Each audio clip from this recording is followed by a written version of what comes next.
ಹಾಗಾಗಿ ಸ್ಮಶಾನಕ್ಕೆ ಹೋಗುವಾಗ ಯಾರು ಸಹಭಾಗಿ ಆಗುವರು ಅವರೇ ಬಂಧುಗಳು ಅಂತ ಹೇಳ್ತಾರೆ. ಇಂತಹ ಒಂದು ಆಪತ್ ಬಾಂಧವರು ಎಷ್ಟು ಜನ ಅಂತಕ್ಕಂಥ ಪ್ರಶ್ನೆ. ಅಂತೆಯೇ ತಾಯಿಗಿಂತ ಬಂಧುವಿಲ್ಲ, ಉಪ್ಪಿಗಿಂತ ರುಚಿ ಇಲ್ಲ ಎಂಬ ನಾಡನುಡಿಯ ಪ್ರಸಿದ್ಧವಾಯಿತು. ಆದ್ರಿಂದಲೇ ಹೇಳ್ತಾರೆ ಬಂಧುರ್ ಮಾತೃ ಬಾಂಧವ್ಯೋ ಅಂತ ಹೇಳ್ತಾರೆ. ಅಂದ್ರೆ ಈ ಕೋಶಾನಂತರವಾಗಿ ತಾಯಿಯನ್ನೇ ಪ್ರಥಮ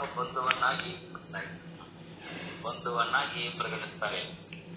ಜನ್ಮದಾತಿಯಾದಂತಹ ತಾಯಿಯು ಆಪತ್ ಬಾಂಧವಳೇನೋ ನಿಜ, ಆದರೆ ಸಕಲ ಆಪತ್ತುಗಳಿಂದ ಅವರು ನಮ್ಮನ್ನ ಪಾರು ಮಾಡಲಾರು ಅಂತ. ಅದಕ್ಕೋಸ್ಕರವಾಗಿ ಅನುಭವ ಹೇಳ್ತಾರೆ, ತ್ವಮೇವ ಮಾತಾ ಚ ತ್ವಮೇವ ಮಾತಾ ಚ ಪಿತಾ ತ್ವಮೇವ ಬಂಧುಶ್ಚ ಸಖಾ ತ್ವಮೇವ ವಿದ್ಯಾ ದ್ರವಿಣಂ ತ್ವಮೇವ ಸರ್ವಂ ಮಮ ದೇವ ಅಂತಂದ್ರು. ಅಂದ್ರೆ ತಮ್ಮ ಇಷ್ಟ ದೇವರನ್ನೇನೋ ಅಥವಾ ತಮ್ಮ ಸದ್ಗುರುಗಳನ್ನೋ ತಾಯಿಯನ್ನಾಗಿ ತಂದೆಯನ್ನಾಗಿ ಬಂಧು ಬಾಂಧವರನ್ನಾಗಿ ಭಾವಿಸಿ ಅವರನ್ನೇ ಶರಣ ಹೊಂದಿದ್ದಾರೆ. ಬಂಧುಗಳು ಆದವರು ಬಂದುಂಡು ಹೋಗುವರು, ಬಂಧನವ ಕಳೆಯಲರಿಯರು, ಗುರುವಿಂದ ಬಂಧುಗಳಂತೆ ತರುವಂತೆ ಅಂತ ಹೇಳ್ತಾರೆ. ಹಂಗ ಇದೆಲ್ಲವನ್ನ ಕೂಲಂಕುಷವಾಗಿ ವಿಚಾರಿಸಿದಂತ ಅವಿವೇಕಿಗಳು ವಿಪತ್ತುಗಳು ಬಂದಿದಾಗ ಆ ಬಂಧು ಬಾಂಧವರಿಂದನೋ ಅಥವಾ ಜನ ಕನಕಾದಿಗಳನ್ನು ಆಶ್ರಯಿಸಿ ಮತ್ತಷ್ಟು ಈ ಒಂದು ವಿಪನ್ನಾವಸ್ಥೆಯನ್ನ ಹೊಂದಿರುತ್ತಾರೆ ಅಂತ ಕಾಣ್ತೇವೆ ನಾವು. ಅದಕ್ಕೆ ಈ ಸುವರ್ಣದ ಆಭರಣಗಳಿಗೆ ಅಬದ್ಧ ಎಂಬುದಾಗಿ ಲೋಕ ಉಳಿಯಿತು. ಅಂತೆಯೇ ಸುಭಾಷಿತಕಾರ ಹೇಳ್ತಾನೆ, ಧನೇನ ನಿಷ್ಕುಲೇನಾಃ ಕುಲಿನಾ ಭವಂತಿ ಧನೈರಾಪದಂ ಮಾನವಃ ವಿಸ್ತರಂತಿ ಧನ್ಯೇಭ್ಯ ಪರೋ ಬಾಂಧವೋ ನಾಸ್ತಿ ಲೋಕೆ ಧನಾರ್ಜನ ಯದ್ವಂ ಧನಾನ್ಯರ್ಜ ಯದ್ವಂ ಅಂತ ಹೇಳ್ತಾರೆ. ಧನದಿಂದಲೇ ಕುಲಹೀನನು ಕುಲವಂತನಾಗ್ತಾನೆ, ಧನದಿಂದಲೇ ಮನುಷ್ಯನು ಸಕಲ ವಿಪತ್ತುಗಳನ್ನು ದಾಟ್ತಾನೆ ಮತ್ತು ಧನವೇ ಪರಮ ಬಂಧು. ಆದ್ದರಿಂದ ಧನವನ್ನೇ ಸಂಪಾದಿಸಿರಿ ಎಂಬುದಾಗಿ ಲೋಕಕ್ಕೆ ಸಂದೇಶ ಕೊಡ್ತಾರೆ. ಅದಕ್ಕಾಗಿಯೇ ಜಗತ್ತಿನಲ್ಲಿ ಸಮಸ್ತ ಜನರು ಅರ್ಥ ಪಿಪಾಸುಗಳಾಗಿ ಈ ಒಂದು ಧರ್ಮಾಧರ್ಮವನ್ನು ಪರಿಗಣಿಸದೆ ಏನಾಗ್ತಾರೆ, ದ್ರವ್ಯಾರ್ಜನೆಯಲ್ಲಿ ಅವರು ತೊಡಗಿರುತ್ತಾರೆ ಅಂತಕ್ಕಂಥದ್ದು. ಧನವು ಜೀವನದ ಎಲ್ಲ ವ್ಯವಹಾರಕ್ಕೆ ಪ್ರಮುಖ ಮಾಧ್ಯಮವಾದ್ರಿಂದ ಅದು ಜೀವನಕ್ಕೆ ಅವಶ್ಯವಾಗಿದ್ದೇನೋ ನಿಜ. ಆದರೆ ಧನದಿಂದಲೇ ಸಕಲ ವಿಪತ್ತುಗಳನ್ನ ದಾಟಬಲ್ಲೆ ಎಂಬಂತ ಅಭಿಮಾನವನ್ನ ಯಾರು ತಾಳ್ಕೊಡುದು ಅಂತ ಈ ತಪ್ಪು ಭ್ರಮೆಯಲ್ಲಿ ಸಿಲುಕಿದಂತ ಎಷ್ಟೋ ಜನರು ಅನ್ಯಾಯದಿಂದ ಅರ್ಥವನ್ನ ಸಂಚರಿಸಿ ಅನರ್ಥಕ್ಕೊಳಗಾಗ್ತಾರೆ ಅಂತ ಕಾಣ್ತಾ ಇದ್ದೇವೆ ನಾವು. ಅಂತ ಹೇಳ್ತಾರೆ, ಅರ್ಥಮನರ್ಥಂ ಭಾವಯ ನಿತ್ಯಂ ಅಂತ ಹೇಳ್ತಾರೆ ಅನುಭವಿಗಳು. ಧನ ಕನಕಾದಿಗಳು ಕೆಲವೊಂದು ಐಹಿಕ ಸಂಪತ್ತುಗಳ ತಾತ್ಕಾಲಿಕ ಪರಿಹಾರಕ್ಕೆ ಏನೋ ಸಾಧನಗಳಾಗಬಹುದು, ಅಲ್ಲದೆ ಈ ಪರಲೌಕಿಕ ವಿಪತ್ತುಗಳನ್ನ ಅವು ಎಲ್ಲಿ ಅಂತೂ ಪರಿಹರಿಸಲಾರು ಅಂತ. ಅದಕ್ಕಾಗಿಯೇ ಪರಲೋಕೆ ಧನಂ ಧರ್ಮ ಅಂದಿದ್ದಾರೆ. ಧರ್ಮವಂತನಾದಂತ ಮನುಷ್ಯನು ಇಹಲೋಕದಲ್ಲಿ ಸಕಲ ವಿಪತ್ತುಗಳನ್ನ ದೂರ ಮಾಡಿಕೊಳ್ಳಬಲ್ಲನಲ್ಲದೆ ಈ ಪರಲೌಕಿಕ ವಿಪತ್ತು ಬರ್ತಾವಲ್ಲ, ಈ ಪರಲೌಕಿಕ ವಿಪತ್ತುಗಳಿಂದಲೂ ಪೀಡಿತನಾಗಲಾರನು ಅಂತಕ್ಕಂಥ ಹೇಳ್ತಾರೆ. ಇಷ್ಟ ದೇವರಲ್ಲಿ ಹಾಗೂ ಇಷ್ಟ ದೇವರಿಗೆ ಪ್ರಿಯವಾದಂತ ವಸ್ತುಗಳಲ್ಲಿ ನಿಷ್ಠೆಯನ್ನು ನೋಡುವುದು ಧಾರ್ಮಿಕ ಲಕ್ಷಣ. ಈ ವೀರಶೈವ ಸಿದ್ಧಾಂತದಲ್ಲಿ ಪರಶಿವನೇ ಅಂದ್ರೆ ಇಷ್ಟಲಿಂಗವೇ ಇಷ್ಟ ದೇವರು ಅಂತ ನಾವು ನೋಡ್ತೀವಿ.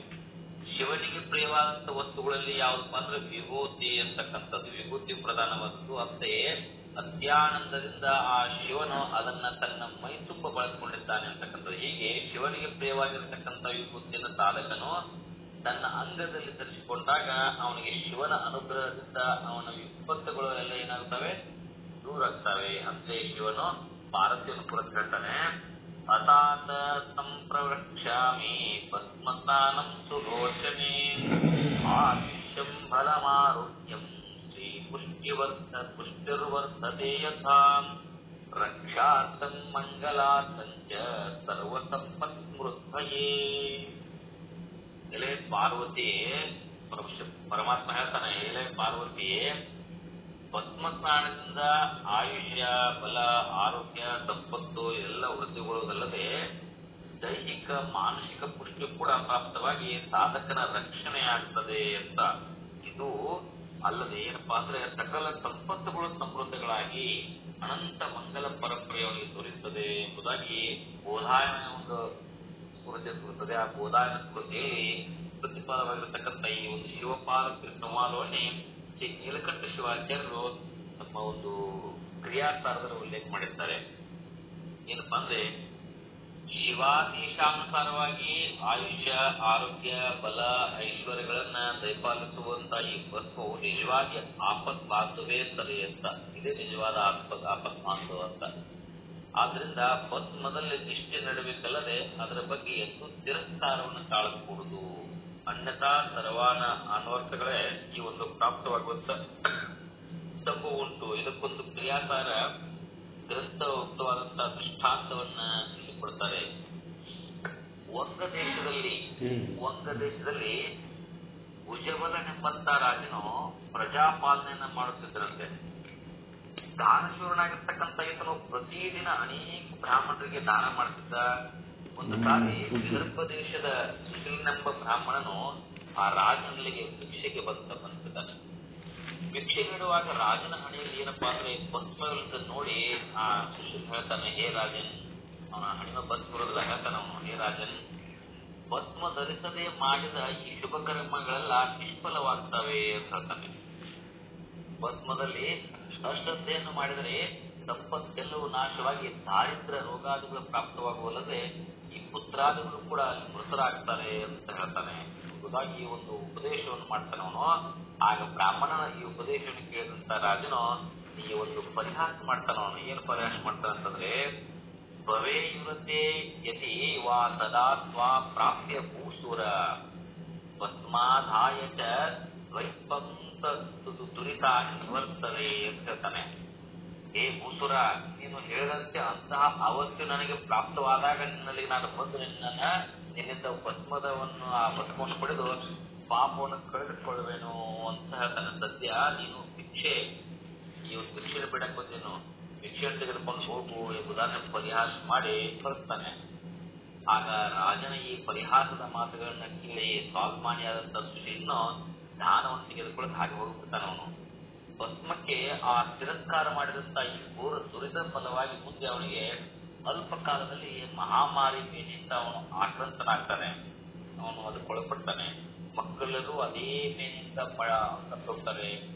ಆಮೇಲೆ ರಾಜನ ಈ ಒಂದು ವಿಪನ್ನಾವಸ್ಥೆಯನ್ನು ಸಾಧಿಸಿದಂತ ಶತ್ರು ರಾಜರು ಇವನ ಮೇಲೆ ಒಂದು ರಾಜನ ಮೇಲೆ ದಂಡ ಬಂದು ಅವನನ್ನು ಸೋರಿಸಿಬಿಡ್ತಾರೆ. ಆಗ ರಾಜನ ತನ್ನ ಪ್ರಾಣವನ್ನು ಉಳಿಸಿಕೊಂಡು ಹೆಂಡತನ್ನು ಒಳಗೂಡಿ ಒಂದು ದೊಡ್ಡ ಅರಣ್ಯವನ್ನ ಪ್ರವೇಶ ಮಾಡ್ಬೇಕಂತ ಒಂದು ಪ್ರಸಂಗ ಬರುತ್ತೆ ಅವನಿಗೆ.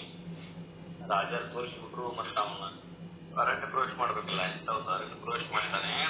ಅರಣ್ಯ ಮಾರ್ಗದಲ್ಲಿ ಹೋಗುವಾಗ ಬಲಶಾಲಿ ಆಗಿರ್ತಕ್ಕಂಥ ಬೇಡನೋರ್ವ ಆ ರಾಜನ ಪತ್ನಿಯನ್ನ ಅಪಹರಿಸಿಕೊಂಡು ಹೋಗ್ಬಿಡ್ತಾನೆ. ಮುಂದೆ ಒಂಟಿಗನ ಅಂತ ರಾಜನು ಭ್ರಮಿಷ್ಠನಾಗಿ ತಿರುಗ್ತಾ ಒಂದು ಗ್ರಾಮಕ್ಕೆ ಪ್ರವೇಶ ಮಾಡ್ತಾನೆ. ಇವನ ದುರವಸ್ಥೆಯನ್ನು ಕಂಡು ಗ್ರಾಮದ ಮಕ್ಕಳೆಲ್ಲ ಇವನಿಗೆ ಹುಚ್ಚ ಅಂತೇಳಿ ಅಪಹಾಸ ಮಾಡುತ್ತಾ ನಿಲ್ತಾನೆ. ಅವನಿಗೆ ಕಲ್ಲೋಗಿಟ್ಟಿರ್ತಾರೆ. ರಾಜನು ಹೊಟ್ಟೆಗೆ ಅನ್ನಿಲ್ಲ ನೀರಿಲ್ಲ, ತಿರುಗಾಡ್ತಾನೆ. ಹಗಲಿನಲ್ಲಿ ಎಲ್ಲೂ ಭಿಕ್ಷೆ ಇಷ್ಟದಿಂದ ಒಂದು ರಾತ್ರಿಯಲ್ಲಿ ಕಳ್ಳತನಕ್ಕಾಗಿ ಒಂದು ಮನೆಯನ್ನು ಹೋಗ್ತಾನೆ. ಅವನು ಆ ಮನೆ ಯಜಮಾನ ಇವನನ್ನು ಬಂಧಿಸಿ ಗ್ರಾಮದ ಮುಖ್ಯಸ್ಥರ ಬಳಿ ಕರ್ಕೊಂಡು ಹೋಗ್ತಾರೆ.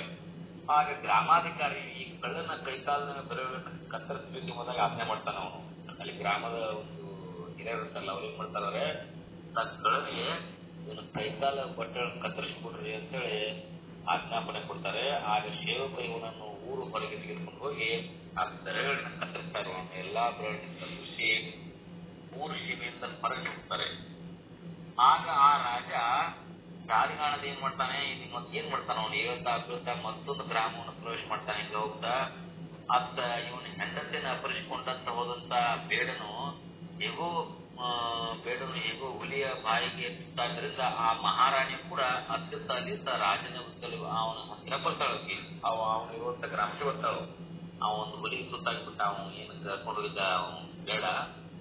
ಅವಾಗ ಅದೇ ಒಂದು ಗ್ರಾಮಕ್ಕೆ ತಲುಪ್ತಾಳೆ. ದೈವಶಾತ್ ದೇವರು ಬಂದಂತ ಗ್ರಾಮ ಆ ಸುಶೀಲ ಬ್ರಾಹ್ಮಣದ್ದೇ ಆಗಿರ್ತದೆ. ಈಗ ಇರುವರು ಒಬ್ಬರನ್ನೊಬ್ಬರು ಪರಿಚಯಿಸಿದ ಸ್ಥಿತಿಯಲ್ಲಿ ಆ ಬ್ರಾಹ್ಮಣನ ಮನೆಯ ಮುಂಭಾಗಕ್ಕೆ ಬಂದು ಆಗ ಭಿಕ್ಷುಕನ ಧ್ವನಿ ಕೇಳಿದಂತ ಹೊರಗೆ ಬಂದಂತ ಸುಶೀಲನು ರಾಜರಾಣಿಯರನ್ನು ಗುರುತಿಸಿ, ನೀವು ನನ್ನನ್ನು ಗುರುತಿಸುವ ಸಿಕ್ಕತ್ತಾನವನು ಪ್ರಶ್ನೆ ಕೇಳ್ತಾನೆ. ರಾಜರಾಣಿಯರಿಗೆ ಯಾವ ಸ್ಮೃತಿಯೂ ಆಗಲಿಲ್ಲ, ಅವನು ಯಾವ ನೆನಪು ಇರಲಿಲ್ಲ. ಆಗ ಸುಶೀಲನು ನೂನಂ ಭಸ್ಮಾವಮಾನೇನ ಪ್ರಾಪ್ತಯಂ ನಿಷ್ಠುರಾದಶ ಹೇ ರಾಜನೇ, ನೀನು ಭಸ್ಮವನ್ನ ತಿರಸ್ಕಾರ ಮಾಡಿದಲ್ಲ, ಆ ತಿರಸ್ಕರಿಸಿದ್ದರ ಫಲವೇ ಈ ನಿನ್ನ ದುರಾವಸ್ಥೆಗೆ ಕಾರಣ ಆಗಿದೆ ಅಂತಕ್ಕಂಥದ್ದನ್ನ ಹೇಳ್ತಾರೆ. ಆಗ ಹಿಂದೆಲ್ಲವನ್ನ ಸ್ಮರಿಸಿಕೊಂಡು ರಾಜನು ಪಾಶ್ಚಾತ್ತಾಪಗೊಳ್ತಾನೆ ಅಂತಕ್ಕಂಥದ್ದು. ಸಜದ್ ಭವತಾ ಸ್ವಾಮಿನ್ ರಕ್ಷಣೀಯೋ ಮಹಾಪದಃ ತದ್ವಾತ್ ಭಸ್ಮೀಕೃತಂ ವಿಪ್ರಂ ಪ್ರಣನಾಮ ಮಹೀಪತಿ ಅಂತ.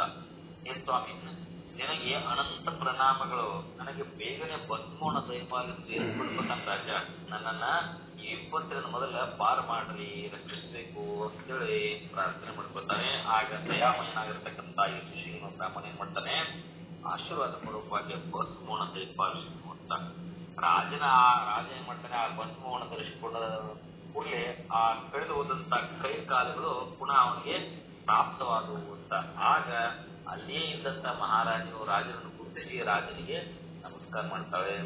ಆಗ ಇರುವರು ಭಸ್ಮಧಾರಿಗಳಾಗಿ ಸರ್ವ ವ್ಯಾಧಿಯಿಂದ ಅವರು ವಿಮುಕ್ತರಾದರು ಅಂತ. ಅದೇ ಸಮಯದಲ್ಲಿ ಆ ರಾಜನು ಅಳಿನಾಗಿರ್ತಕ್ಕಂಥ ಯಾರು ವಿದರ್ಭಾಧಿಪತಿ ಅಂತಕ್ಕಂಥ ವಿಚಿತ್ರ ರಥನೆಂಬ ರಾಜನು ಈ ಸುದ್ದಿನ ತಿಳಿದ ಬಂದು ಆ ರಾಣಿಯರಿಗೆ ರಾಜೋಚಿತವಾಗಿರ್ತಕ್ಕಂಥ ಉಡುಪುಗಳನ್ನ ಆಭರಣಗಳನ್ನ ಎಲ್ಲ ಕೊಟ್ಟನಲ್ಲದೆ ತನ್ನ ಸೈನ್ಯ ಬಲವನ್ನು ಕೊಡ ಮಾಡಿದ ಅಂತ. ನಂತರ ಆ ಭುಜಬಲ ಅಂತ ಹೇಳ್ತಾರಲ್ಲ, ಆ ಭುಜಬಲ ಮಹಾರಾಜನು ಸಕಲ ವಿಪತ್ತುಗಳನ್ನ ದೂರೀಕರಿಸುವಂತಹ ಭಸ್ಮವನ್ನು ಆಶೀರ್ವಾದವಾಗಿ ಪಡೆದು ಶತ್ರುವಿನ ಮೇಲೆ ಆಕ್ರಮಣ ಮಾಡಿ ಪುನಃ ಆ ತನ್ನ ರಾಜ್ಯವನ್ನ ವಶಪಡಿಸಿಕೊಂಡ ಅಂತ.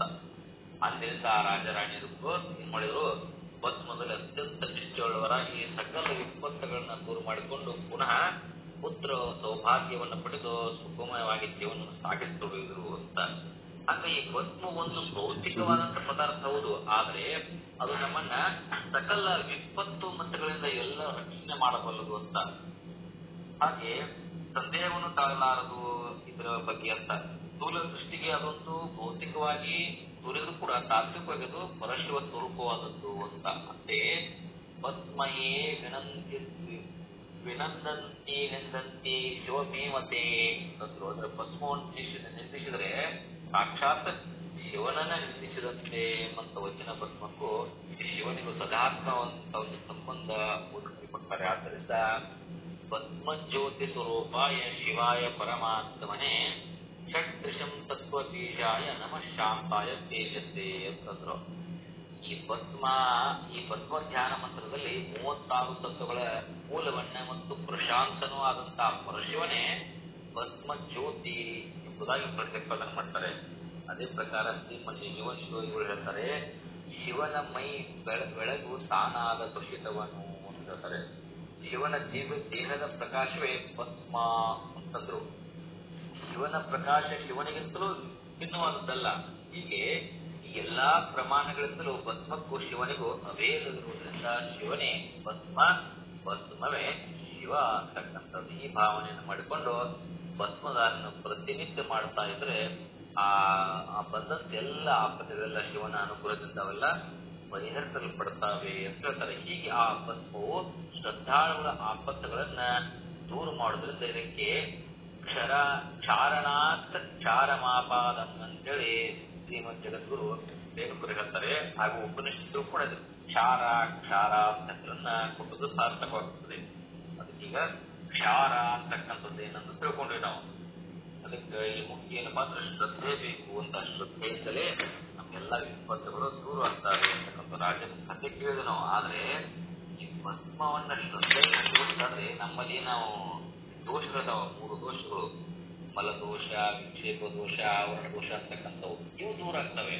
ನಾವು ಕೂಡ ಭಸ್ಮವನ್ನು ಹಚ್ಕೋಬೇಕಾದ್ರೆ ನಮ್ಮ ಗುರುಗಳು ಹೇಳ್ತಾರಲ್ಲ, ಈ 3 ಭಸ್ಮ ಹಚ್ಕೊಳ್ಬೇಕಂತಂದ್ರೆ ಹಚ್ಕೊಳ್ಳಾಗ ಒಂದಿಷ್ಟು ನಾವಾಗ ನೆನಪು ಮಾಡ್ಕೊಳ್ಬೇಕಂದ್ರೆ ನಾವು ಈ 3 ಮಲದೋಷಗಳಿಂದ, ಯಾವುದು ಮಲದೋಷ, ವಿಕ್ಷೇಪ ದೋಷ, ಯಾವುದು ಆವರಣ ದೋಷ, ಇವೆರಡು ಎಷ್ಟು ಮಟ್ಟಿಗೆ ನನ್ನಲ್ಲಿ ಹೋಗಿದ್ದಾವೆ ಅಂತಕ್ಕಂಥ ಒಂದಿಷ್ಟು ಅರಿವು ಮಾಡ್ಕೊಂಡು ಆಗಾಗ ಹಚ್ತಾ ಇರಬೇಕು.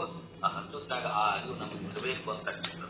ಅದಕ್ಕೆ ಈ ಕ್ಷಾರ ಅಂತಕ್ಕಂಥದ್ದು ನೋಡಿದೆ ನಾವು. ಇನ್ನು 5ನೇದು ಯಾವತ್ತು ಅಂದ್ರೆ ರಕ್ಷಾ ಭಸ್ಮ. ಈ ರಕ್ಷಾ ಭಸ್ಮದ ಬಗ್ಗೆ ಹೇಳ್ತಾರೆ.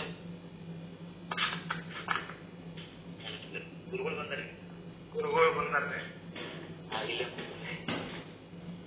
ಇಲ್ಲ ಇನ್ನ ರಕ್ಷಣಾ ಬಗ್ಗೆ ನಾಳೆ ನೋಡೋದು. ಓಂ ಶಾಂತಿ ಶಾಂತಿ ಶಾಂತಿ. ಇಲ್ಲಿಯವರೆಗೆ ಪ್ರಕಾಶ್ ಗುರುಗಳು ನಮಗೆ ಸಿದ್ಧಾಂತ ಶಿಖಾಮಣಿಯಲ್ಲಿ ಬರ್ತಕ್ಕಂಥ ಕ್ಷಾರ ಅಂತಕ್ಕಂಥ ವಿಭೂತಿಯ ಬಗ್ಗೆ ತಿಳಿಸಿಕೊಟ್ರು. ಆ ವಿಭೂತಿಯ ಒಂದು ಮಹಿಮೆ ಇದರಲ್ಲಿ ಬರ್ತದ ಕ್ಷಾರ ಅದನ್ನು ತಿಳಿಸಿಕೊಟ್ರು. ನಾಳೆ ಲಕ್ಷ ಅಂತಕ್ಕಂಥದ್ದು ತಿಳಿಸಿಕೊಟ್ರು.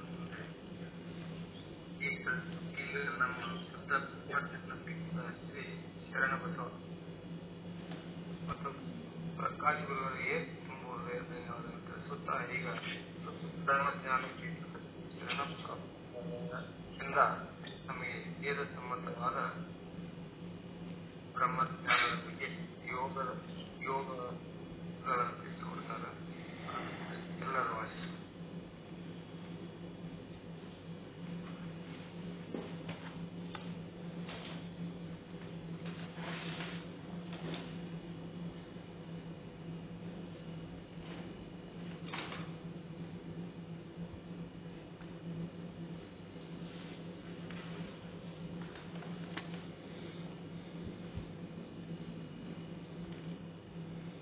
ಓಂ ಸದ್ಗುರು ಶ್ರೀ ಶುದ್ಧ ಬ್ರಹ್ಮಣೇ ನಮಃ. ಅಸತೋ ಮಾ ಸದ್ಗಮಯ ತಮಸೋ ಮಾ ಜ್ಯೋತಿರ್ಗಮಯ ಮೃತ್ಯೋರ್ಮಾ ಅಮೃತಂ ಗಮಯ. ಓಂ ಶಾಂತಿ ಶಾಂತಿ ಶಾಂತಿ.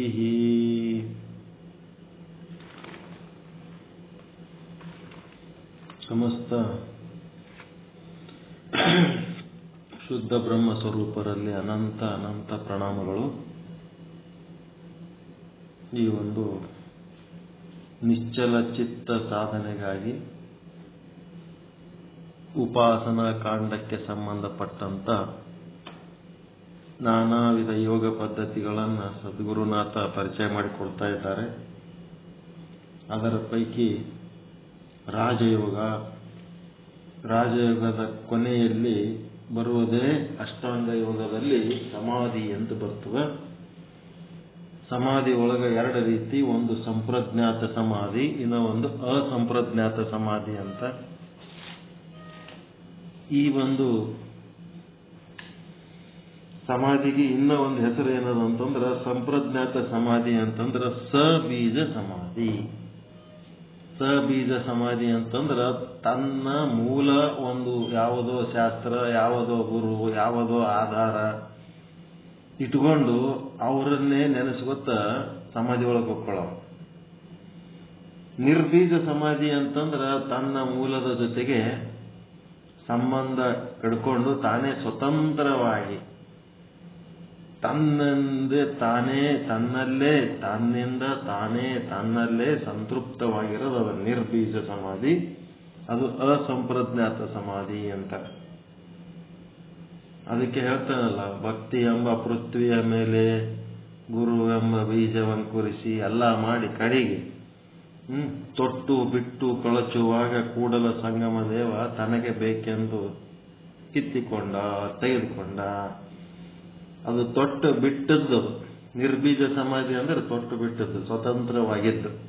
ಅಂಥದ್ದೊಂದು ಸ್ವತಂತ್ರವಾದ ಸಾಧಕರಿಗೆ ಏನಾಗ್ತದಂದ್ರೆ ಪರಮಾತ್ಮ ಕೂಡಲ ಸಂಗಮ ದೇವ ತನಗೆ ಬೇಕು ಅಂತ ಅಂತ ಒಂದು ಸಾಧಕರಿಗೆ ತನ್ನ ಹತ್ರ ಕರ್ಕೋತಾನ. ಪರಮಾತ್ಮನ ಪಾದದಾಗ ಇರೋದು ದೊಡ್ಡ ಪುಣ್ಯ. ತನಗೆ ಬೇಕೆಂದು ತೆಕ್ಕೊಂಡ ಅಂತ. ಈಗ ಈ ಒಂದು ಮಹಾಮೃತ್ಯುಂಜಯ ಮಂತ್ರ ಅಂತದ. ಆ ಮೃತ್ಯುಂಜಯ ಮಂತ್ರದಾಗ ಸೌತಿಕಾಯಿ ಅದ. ಆ ಮಂತ್ರ ತಗೊಂಡು ವಿಶ್ಲೇಷಣೆ ಮಾಡ್ರಿ, ಅದ್ರ ಸೌತಿಕಾಯಿ ಹಾಕ್ಯಾನ ಆ ಮಂತ್ರದಾಗ. ಆ ಸೌತಿಕಾಯಿ ಬಳ್ಳ್ಯಾಗ ಕಾಣಿಸ್ತದ, ಆದ್ರೆ ಸುಮ್ಮಿಂಗ್ ಮುಟ್ಟಿದ್ರೆ ಕಿದ್ಗಳು ಕಡೆಗೆ ಬಂದ್ಬಿಡ್ತದ. ಸೌತಿಕಾಯಿ ಬಳ್ಳ್ಯಾಗ ಸೌತಿಕಾಯಿ ತೆಗಿಬೇಕಾದ್ರೆ ಬಹಳ ಸೂಕ್ಷ್ಮದು. ಸ್ವಲ್ಪ ಮುಟ್ಟಿದ್ರೆ ಸಾಕು ಸೌತಿಕಾಯಿ ಕಡೆಗೆ. ಬೇರೆ ಕುಂಬಳಕಾಯಿ ಅವೆಲ್ಲ ಗಟ್ಟಿ ಹಿಡ್ಕೊಂಡಿರ್ತಾವ, ಅವು ತೆಗಿಯೋದು ಬಹಳ ಕಷ್ಟ. ಸೌತಿಕಾಯಿ ಹಿಡ್ಕೊಂಡಿರಂಗಿಲ್ಲ. ಅದಕ್ಕೆ ಆ ಒಂದು ಸೌತಿಕಾಯಿಗೆ ಏನ್ ಮಾಡ್ಯಾರ, ಆ ಮಹಾಮೃತ್ಯುಂಜಯ ಮಂತ್ರದಾಗ ಒಂದು ದೊಡ್ಡ ಸ್ಥಾನ ಕೊಟ್ಟಾರ ಅದಕ್ಕೆ. ಸೌತೆಕಾಯಿ ಬಳ್ಳಿಗೆ ಹೆಂಗ್ ಹಿಡ್ಕೊಂಡಿರ್ತದ ಹಂಗ್ ಹಿಡ್ಕೊಂಡಿರ್ಬೇಕಂತ ಹೇಳ್ತಾರ ಅವ್ರು. ಹಾಗಿಲ್ಲಿ ಅಸಂಪ್ರಜ್ಞಾತ ನಿರ್ಬೀಜ ಸಮಾಧಿ, ಅಲ್ಲಿ ಸಂಪ್ರಜ್ಞಾತ ಸಮಾಧಿ ಒಳಗ ವಿತರ್ಗಾನುಗತ ಮತ್ತು ವಿಚಾರಾನುಗತ ಅಂತೇಳಿ ಎರಡು, ಮತ್ತೆ ಮೂರನೇದ್ದು ಆನಂದಾನುಗತ ಅಸ್ಮಿತಾನುಗತ ಅಂತೇಳಿ ಇವೆರಡು, ಒಟ್ಟು 4 ರೀತಿಯಾದಂಥ ಸಂಪ್ರಜ್ಞಾತ ಸಮಾಧಿಗಳು. ಈ ವಿತರ್ಗಾನುಗತದೊಳಗೆ ಏನದ ಅಂತಂದ್ರ ಸವಿತರ್ಕ ನಿರ್ವಿತರ್ಕ. ಸವಿತರ್ಕ ಅಂದ್ರೆ ತರ್ಕ ಸಹಿತವಾಗಿ, ಲಾಜಿಕ್, ಅದ್ರಾಗ ಅದು ಹೇಳ್ಯಾರ ಇದ್ರಾಗ ಇದು ಹೇಳ್ಯಾರ ಅಂತೇಳಿ ಎಲ್ಲಾನು ಒಂದೊಂದೊಂದೊಂದು ಸಮಸ್ಯೆ ಮುಂದಿಟ್ಕೊಂಡು ಅದು ತನ್ನೊಳಗೆ ತಾನು ಚಿಂತೆ ಮಾಡೋದು, ಎದುರು ಸಿಕ್ಕವ್ರ ಸಂಘಟನೆ ಅದೇ ತರ್ಕ ಮಾಡೋದು, ಒಟ್ಟ ಅದನ್ನ ಬಿಟ್ಟು ಬೇರೆ ವಿಷಯ ಮಾತಾಡಂಗಿಲ್ಲ, ಅದರ ಆಲೋಚನೆ ಬಿಟ್ಟರೆ ಬೇರೆ ಆಲೋಚನೆ ಇಲ್ಲ. ಹೆಂಗರೆ ಮಾಡಿ ಇದನ್ನು ಮುಗಿಸೇಬೇಕು, ಇದನ್ನು ತಿಳ್ಕೊಳ್ಳೇಬೇಕು, ಈ ಗುರಿಗೆ ನಾನು ತಲುಪಲೇಬೇಕು ಅಂತೇಳಿ ಏನು ಕಮಿಟ್ ಆಗಿರ್ತಾನ ಅವನು ವಿತರ್ಕಾನುಗತ. ಇನ್ನೊಬ್ಬ ಏನದನ ಮೌನವಾಗಿ ತನ್ನೊಳಗೆ ತಾನೇ ವಿಚಾರ ಮಾಡ್ತಿರ್ತಾನೆ. ಯಾರ ಮಾತಾಡ್ಸಿದ್ರೆ ಮಾತಾಡ್ತಾನೆ, ಇಲ್ಲ ಅಂತಂದ್ರೆ ತನ್ನೊಳಗೆ ತಾನೇ ಒಂದು ಚಿಂತನದೊಳಗಿರ್ತಾನ. ಅದು ಒಂದು ರೀತಿ ಸಮಾಧಿ. ವಿಚಾರಾನುಗತ, ಅಲ್ಲಿ ಸವಿಚಾರ ಅನುಗತ ಸಂಪ್ರಜ್ಞಾತ ಸಮಾಧಿ, ನಿರ್ವಿಚಾರಾನುಗತ ಸಂಪ್ರಜ್ಞಾತ ಸಮಾಧಿ. ಇದಾಗಿದ್ದು ನಿನ್ನೆ ವಿಚಾರ ಎಲ್ಲ ಆಯ್ತು. ನೆಕ್ಸ್ಟ್ ಏನಪ್ಪಾ ಅಂತಂದ್ರೆ ಆನಂದಾನುಗತ. ಆನಂದಾನುಗತ ವಿಚಾರ ಅಂದ್ರೆ ಏನು, ತರ್ಕ ಅಂದ್ರೆ ಏನು, ಎಲ್ಲ ನೀವೇನ್ ಮಾಡ್ಬೇಕು, ಅದು ಎಲ್ಲ ನಿಮ್ಮ ತರ್ಕದ ಲಕ್ಷಣಗಳು, ವಿಚಾರದ ಲಕ್ಷಣಗಳು ಎಲ್ಲ ಲಕ್ಷಣ ಶಾಸ್ತ್ರದ ಬುಕ್ ತಗೊಂಡು ನೋಡ್ಕೋಬೇಕು. ತರ್ಕ ಅಂದ್ರೇನು, ವಿಚಾರ ಅಂದ್ರೆ ತರ್ಕಾನುಗತ, ಸವಿತರ್ಕ ನಿರ್ವಿತರ್ಕ, ಸವಿಚಾರ ನಿರ್ವಿಚಾರ, ಲಕ್ಷಣ ಶಾಸ್ತ್ರದ ಬುಕ್ ಅದಾವೆಲ್ಲ ನಿಮ್ಮ ಹತ್ರ.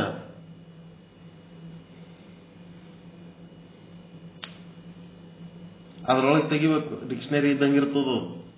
ತರ್ಕ ಅಂದ್ರೇನು, ವಿತರ್ಕ ಅಂದ್ರೇನು, ವಿಚಾರ ಅಂದ್ರೇನು, ನಿರ್ವಿಚಾರ ಅಂದ್ರೇನು ಎಲ್ಲ ಇರ್ತದೆ ಅದ್ರೊಳಗೆ. ಅದಾದ್ಮೇಲೆ ನೆಕ್ಸ್ಟ್ ಆನಂದಾನುಗತ ಸಂಪ್ರಜ್ಞಾತ ಸಮಾಧಿ. ಈ ಅವಸ್ಥೆಯಲ್ಲಿ ಸಾಧಕನು ತನ್ನ ಅಹಂಕಾರವನ್ನ ಕಳ್ಕೊತಾನ, ನಾಶ ಮಾಡ್ಕೊತಾನ. ಅಹಂಕಾರ ಎದಕ್ ಬಂತು, ತಾನು ಬ್ರಹ್ಮನಿಂದ ಭಿನ್ನ ಅದೀನಿ ಅಂದದ್ದಕ್ಕೆ ಅವನಿಗೆ ನಾನು ಅಂತ ಬಂದ್ಬಿಡುತ್ತೆ. ಬ್ರಹ್ಮನಿಂದ ಅಭಿನ್ನ ಇದ್ರೆ ಅದು ನಾನು ಅನ್ನೋ ಪ್ರಶ್ನೆನೇ ಬರಂಗಿಲ್ಲ. ಅದಕ್ಕೆ ಆಭಾಸ ಪರಿವರ್ತನೆಗೊಳ್ತಾನ, ತನ್ನ ಬ್ರಹ್ಮ ಭಿನ್ನವಾದಂತ ಅನಿಸಿಕೆ ಏನದಲ್ಲ ಭಾವನೆ ಅದನ್ನು ಕಳ್ಕೊತಾನ. ಇದರಲ್ಲಿ ಸಾಧಕನಿಗೆ ಏನಾಗ್ತದಪ್ಪ ಅಂದ್ರೆ ಪರಮಾನಂದ ಪ್ರಾಪ್ತಿ, ಸರ್ವ ದುಃಖ ನಿವೃತ್ತಿ ಆಗ್ತದ. ಅದಕ್ಕಿದು ಆನಂದಾನುಗತ ಸಂಪ್ರಜ್ಞಾತ ಸಮಾಧಿ ಅಂತಾರೆ ಇದಕ್ಕೆ. ಈಗ ನೀವೇನು ಜ್ಞಾನ ಯೋಗದ ಸಾಧನೆ ಮಾಡ್ಲಿಕ್ಕತ್ತಿರಲ್ಲ, ಅದು ಆನಂದಾನುಗತ ಸಂಪ್ರಜ್ಞಾತ ಸಮಾಧಿ. ಮುಂದೆ ಅಸ್ಮಿತಾನುಗತ ಸಂಪ್ರಜ್ಞಾತ ಸಮಾಧಿ ಅಂತಂದ್ರೆ ಇದರಲ್ಲಿ ಸಾಧಕನು ತನ್ನ ಆತ್ಮವನ್ನ, ಆಭಾಸ ಭಾವ, ದೇಹನೇ ನಾನು ಅನ್ನೋ ಭಾವ ಏನದಲ್ಲ ಅದು ನಾಶ ಮಾಡ್ಕೋತಾನ. ಮಾಡ್ಕೊಂಡು ಅನಾತ್ಮ ಭಾವ ಕಳ್ಕೊಂಡು ಆತ್ಮ ಭಾವದಾಗ ಹೋಗ್ತಾನ. ತನ್ನ ಪರಮಾತ್ಮ ಸ್ವರೂಪದ ಪರಿಪೂರ್ಣ ಜ್ಞಾನಿ ಆಗ್ತಾನ. ಅಹಂ ಆತ್ಮದಿಂದ ಅಹಂ ಬ್ರಹ್ಮ ಆಗ್ತಾನ. ನಾನು ಆತ್ಮ ಅಂತೇಳಿ ಬರೀ 3.5 ಮೊಳ ಶರೀರದೊಳಗೆ ಅದೀನಿ ಕೂಟಸ್ಥ ಅನ್ನೋದು ದಾಟಿ ಅವನು ಹೆಂಗ ಘಟಾಕಾಶ ಹೋಗಿ ಮಹಾಕಾಶ ಆಗ್ತದೋ ಅದೇ ರೀತಿ ಈತ ಕೂಡ ಏನಾತನ ಕೂಟಸ್ಥ ಆತ್ಮ ಸಾಕ್ಷಿ ಹೋಗಿ ಬ್ರಹ್ಮಚೇತನ, ಶುದ್ಧ ಬ್ರಹ್ಮಚೇತನ ಭಾವ ತಾಳ್ತನ. ಇದು ಸಂಪ್ರಜ್ಞಾತ ಸ್ಥಿತಿ ಒಳಗೆ ಬರೋದಿದು. ನೆಕ್ಸ್ಟ್ ಅಸಂಪ್ರಜ್ಞಾತ ಸಮಾಧಿ ಅಂತಂದ್ರ ಇದನ್ನ ನಿರ್ಬೀಜ ಸಮಾಧಿ ಅಂತ ಕರೀತಾರೆ. ಇದರಲ್ಲಿ ಏನಾಗ್ತದ, ಚಿತ್ತದ ಸಮಸ್ತ ಸಂಸ್ಕಾರಗಳು ನಷ್ಟವಾಗುತ್ತವೆ. ನಿರ್ಬೀಜ ಸಮಾಧಿ ಒಳಗೆ ಏನದ ಅಂತಂದ್ರ ನೀವು ಅಲ್ಲಿ ಹೋಗಿ ಸಮಾಧಿಗೆ ತಲುಪಬೇಕಾದ್ರ ನೀವು ಏನೇನ್ ಕಷ್ಟಪಟ್ಟಿರಿ, ಏನೇನ್ ಓದಿರಿ, ಏನೇನ್ ಕೇಳಿರಿ, ಏನೇನ್ ಹೇಳಿರಿ, ಎಲ್ಲ ಓಟು ನಿಮ್ಮ ಮಾಡಿದ ಪ್ರಯತ್ನಗಳೆಲ್ಲ ಏನಿರ್ತಾವ? ಸಂಪ್ರಜ್ಞಾತ ಸಮಾಧಿ, ಸಬೀಜ ಸಮಾಧಿ ಒಳಗೆ ಅವೆಲ್ಲ ಇರ್ತಾವ. ನಾನು ಎಷ್ಟು ವರ್ಷ ತಪಸ್ ಮಾಡೀನಿ, ಯಾರ್ಯಾರ ಹತ್ರ ಹೋಗೀನಿ, ಏನೇನು ಕೇಳೀನಿ, ಏನೇನು ಓದೀನಿ, ಯಾರ್ಯಾರ ಸಂಗಡ ಚರ್ಚೆ ಮಾಡೀನಿ, ಎಲ್ಲ ಇರ್ತವ. ಯಾವಾಗ ಇದು ನಿರ್ಬೀಜ ಸಮಾಧಿಗೆ ಹೋಗ್ತಾನ, ಆವಾಗ ಅವನ ಚಿತ್ತದೊಳಗಿರುವ ಎಲ್ಲ ಸ್ಮರಣೆಗಳು ಹೋಗ್ಬಿಡ್ತಾವ. ಎಷ್ಟು ಚಂದ ಹೇಳ್ತಾನೆ ನೋಡ್ರಿ ಮಾತು. ಇದನ್ನ ನಿರ್ಬೀಜ ಸಮಾಧಿ ಎನ್ನುತ್ತಾರೆ. ಇದರಲ್ಲಿ ಚಿತ್ತದ ಸಮಸ್ತ ಸಂಸ್ಕಾರಗಳು ಏನು ನೆನಪದವ ಎಲ್ಲ ನೆನಪು ಹೋಗಿಬಿಡ್ತಾವ. ಯಾರಿಲ್ಲ, ವಿಚಾರ ಸಾಗರ ಇಲ್ಲ, ನಿಶ್ಚಲ್ ದಾಸ್ ಇಲ್ಲ, ಪೀತಾಂಬರ್ಜಿ ಇಲ್ಲ, ಮತ್ತಿನಾಮದಾರ್ ಇಲ್ಲ, ಯಾರ್ಯಾರು ಇಲ್ಲದ ಒಂದು ಸ್ಥಿತಿ ಅದು. ಎಲ್ಲ ಸಂಸ್ಕಾರಗಳು ಏನೇನದ ಎಲ್ಲ ಹೋಗ್ಬಿಡ್ತಾವ. ಶಾಸ್ತ್ರ, ಗುರು, ಕರ್ತೃ ಎಲ್ಲನೂ ಹೋಗ್ಬಿಡ್ತಾವ. ಎಲ್ಲ ಕಳ್ಕೊಂಡಾಗ ವಿರಾಮ ಪ್ರತ್ಯಯಾಭ್ಯಾಸ ಪೂರ್ವ ಸಂಸ್ಕಾರ ಶೇಷೋ ಅನ್ಯಃ ಅಂತ ಒಂದು ಶ್ಲೋಕ. ಹಿಂಗಂದ್ರೆ ಏನಂದ್ರ ವಿರಾಮ ಪ್ರತ್ಯಯದ ಅಭ್ಯಾಸ ಮಾಡುವುದು. ಈ ಅವಸ್ಥೆಯಲ್ಲಿ ಸಾಧಕನಿಗೆ ತನ್ನ ಆತ್ಮದ ಪೂರ್ಣ ಜ್ಞಾನವಾಗುತ್ತದೆ. ವಿರಾಮ ಪ್ರತ್ಯಯ ಪೂರ್ಣ ಜ್ಞಾನವಾಗುತ್ತದೆ. ಪರಮಾತ್ಮನ ಭಾವದಲ್ಲಿ ಸ್ಥಿತನಾಗುತ್ತಾನೆ. ಆಗ ಆತನ ಚಿತ್ತದಲ್ಲಿರುವ ಎಲ್ಲಾ ಸಂಸ್ಕಾರಗಳು ಕ್ರಮೇಣವಾಗಿ ನಾಶ ಹೊಂದುತ್ತವೆ. ಇದರಿಂದ ಪೂರ್ವಜನ್ಮದ ಪ್ರಾಪ್ತಿಯಾಗುವುದಿಲ್ಲ. ಇದು ಪೂರ್ವ ಅಲ್ಲ, ಪುನರ್ಜನ್ಮದ ಪ್ರಾಪ್ತಿಯಾಗುವುದಿಲ್ಲ.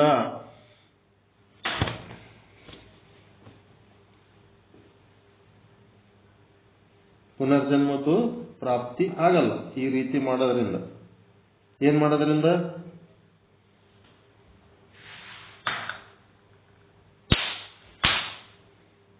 ಏನ್ ಮಾಡೋದ್ರಿಂದ? ಎಲ್ಲ ಹಿಂದಿಂದೆಲ್ಲ ನೆನಪು ಮರ್ತು ಬಿಡ್ಬೇಕು.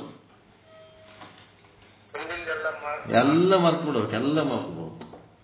ಅಂತ ಸ್ಥಿತಿ ಪ್ರಾಪ್ತಿ ಆದ ಹೊತ್ನಾಗ ಅವನಿಗೆ ಪಾಠ ಹೇಳಿದ ಗುರು ಎದುರು ಸಿಕ್ಕನಂತಂದ್ರ ಅವನ ಬಗ್ಗೆ ಹೊಟ್ಟೆ ಕಿಚ್ಚು ಪಡಲ್ಲ. ನಾನು ಇಟ್ಟೆಲ್ಲ ಕಲಿಸಿ ಇವನ ಸ್ಥಿತಿಗೆ ಇಲ್ಲಿ ತಂದಿನಿ, ಈ ಮಗ ನನಗೆ ನೆನಪು ಮರ್ತು ಬಿಟ್ಟ ನೋಡ. ಹಂಗಿಲ್ಲ, ಅವ ಸಂತೋಷ ಪಡುತ್ತಾನ. ನಿನಗೆ ಯಾವ ಸ್ಥಿತಿಗೆ ತಲುಪಿಸ್ಬೇಕಾಗಿತ್ತು ಆ ಸ್ಥಿತಿಗೆ ನಾನು ತಲುಪಿಸಿನ ಅಂತ ನನಗೆ ಸಂತೋಷ. ನೀನು ಪ್ರಯತ್ನ ಪಟ್ಟ ಆ ಸ್ಥಿತಿ ತಲುಪಿದತ್ತ ಗುರುವಿಗೆ ಸಂತೋಷ. ಸಿದ್ಧಾರೂಢರದು, ಗುರುನಾಥರೂಢರದು ಅದೇ ಸಮಸ್ಯೆ ಇತ್ತು.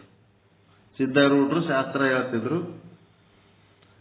ಅವ್ರು ಬಿಟ್ರು ಅಂತಂದ್ರೆ ಶಿವಪುತ್ರಪ್ಪ ಅವ್ರು ಶಾಸ್ತ್ರ ಹೇಳ್ತಿದ್ರು. ಎದುರು ಕುಂತಾಗ ಇವನು ಎಕಡೆ ಬೇಕೆಕಡೆ ಕುಂದ್ರದು, ಹೆಂಗ್ ಬೇಕಂಗ್ ಮಾರಿ ಮಾಡೋದು, ಏನೋ ಒಂಥರ ಆಕ್ಟಿವ್ ಮಾಡ್ತಿದ್ದ. ಅವಾಗ ಸಿದ್ಧಾರೂಢರು ತಾಳ್ಕೋತಿದ್ರು. ಯಾರು ಹೆಂಗೆ ಹಾಕಿರ್ಲಕ್ಕ ಅವ್ರಿಗೆ ತಾಳ್ಮೆ ಬಹಳ ಇತ್ತು. ಶಿವಪುತ್ರಪ್ಪ ಅವ್ರಿಗೆ ಏನಾಗ್ತಿತ್ತು, ಗಮನ ಬೇರೆ ಕಡೆ ಹೋಗಿ ಅವ್ರ ಪಾಠ ಹೇಳಿದ್ರೆ ಡಿಸ್ಟರ್ಬ್ ಆಗ್ತಿತ್ತು. ಸಿದ್ಧಾರೂಢರಲ್ಲಿ ಇದ್ದಂತ ಸಿದ್ಧಿ ಶಿವಪುತ್ರಪ್ಪ ಬಂದ್ರೆ ಹೆಂಗ್ ಬರ್ತು, ಶಿಷ್ಯರಿಗೆ ಬಂದ್ರೆ ಎಲ್ಲಿ ಬರ್ತು. ಅದಕ್ಕೆ ಅವ್ರು ಏನ್ ಮಾಡಿದ್ರು, ನನ್ನ ಪಾಠದಾಗ ಭಾಳ ಡಿಸ್ಟರ್ಬ್ ಆಗ್ಲಿಕ್ಕತ್ತದ. ಗುರುನಾಥ ರೋಡ್ ಎಕಡೆ ಕುಂದಿರ್ತಾನ, ಎಕಡೆ ಕಾಲು ಚಾಚ್ಕೊಂಡು ಕುಂದಿರ್ತಾನ, ಎಕಡೆ ಮಾರಿ ಮಾಡ್ಕೊಂಡು ಕುಂದಿರ್ತಾನ, ಎಕಡೆ ಗಡ್ಡ ತುರ್ಸ್ಕೊತ್ ಕುಂದಿರ್ತಾನ, ಏನ್ ಮಾಡ್ಬೇಕು? ಅವಾಗ ಸಿದ್ಧಾರೂಢರು ಅವನಿಗೆ ಕರೆದು ಮಾತಾಡಿಸ್ತಾರ. ಗುರುನಾಥ ರೂಢರ ಸಂಗಟ ಮಾತನಾಡೋದ್ರಾಗ ಏನಾಗ್ತದ, ಏನು ಹೇಳಿದ್ದು ಯಾವುದು ನೆನಪಿಲ್ಲ ಅವನಿಗೆ. ಕಡೆಗೆ ನಾನು ಯಾರ ಹತ್ರ ಗೊತ್ತದನ್ನ ತಿಳಿರಿ ಇಲ್ಲ ಅಂದ್ಬಿಡ್ತಾನ. ಏನೇನು ಗೊತ್ತಿಲ್ಲ, ಯಾರಂತ ಗೊತ್ತಿಲ್ಲ. ಇಂಥ ಸ್ಥಿತಿಗೆ ಬಂದಿದೆ ಅಂತ ಅಂದ್ಮೇಲೆ ಆಯ್ತು ಬಿಡಪ್ಪ, ಇದೇನದ, ಇನ್ನು ಮಾತಾಡೋ ಅವಶ್ಯಕತೆ ಇಲ್ಲ. ನಾನು ನಿನ್ನ ಸಂಗತಿ ಏನು ಮಾತಾಡಿ ಉಪಯೋಗ ಇಲ್ಲ, ನೀ ನನ್ನ ಸಂಗತಿ ಏನು ಮಾತಾಡಿ ಉಪಯೋಗ ಇಲ್ಲ. ಯಾವ ಸ್ಥಿತಿಗೆ ಹೋಗಿ ತಲುಪಬೇಕು ಗುರಿ ಇತ್ತು ಆ ಗುರಿ ತಲುಪಿದಿ.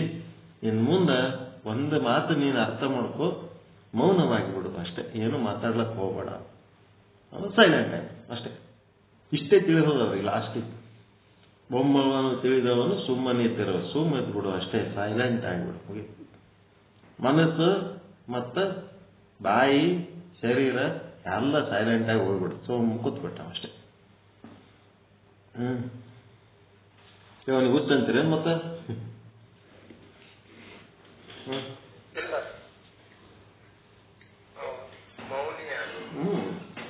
ಆರೂಢ ಸ್ಥಿತಿ ಅದು.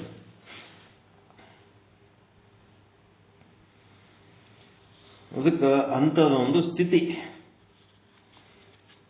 ಈ ರೀತಿ ಎಲ್ಲವನ್ನು ಮರೆತು ಏನೇನು ಹಿಂದಿಂದ ನೆನಪಿರಲಾರ್ದಂಗ ಚಿತ್ತದೊಳಗಿನ ಎಲ್ಲ ಸ್ಮೃತಿಗಳನ್ನು ಕಳ್ಕೊಳ್ಳೋದೇ ಅಸಂಪ್ರಜ್ಞಾತ ಸ್ಥಿತಿ. ಎಲ್ಲ ನಾವು ಸಾಧನೆ ಮಾಡ್ಕೋತ ಹೋದಂಗ ಬರ್ತಿರ್ತದೆ.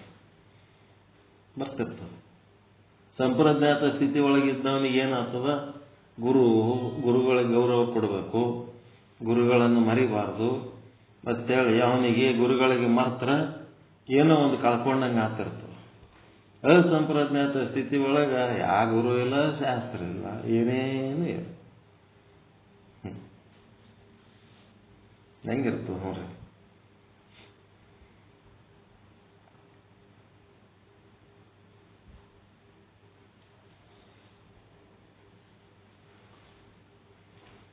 ಅದಕ್ಕೆ ಸರಳ ಉದಾಹರಣೆ ಕೊಡ್ಬೇಕಾದ್ರೆ, ಇವು ಗಂಡಿನ ಮನೆಗೆ ಹೋದ ಹೆಣ್ಮಕ್ಳು ಇರ್ತಾವ, ಎರಡು ರೀತಿ ಇರ್ತಾವ. ಒಂದು ಸಂಪ್ರಜ್ಞಾತ, ಇನ್ನೂ ಒಂದು ಅಸಂಪ್ರಜ್ಞಾತ.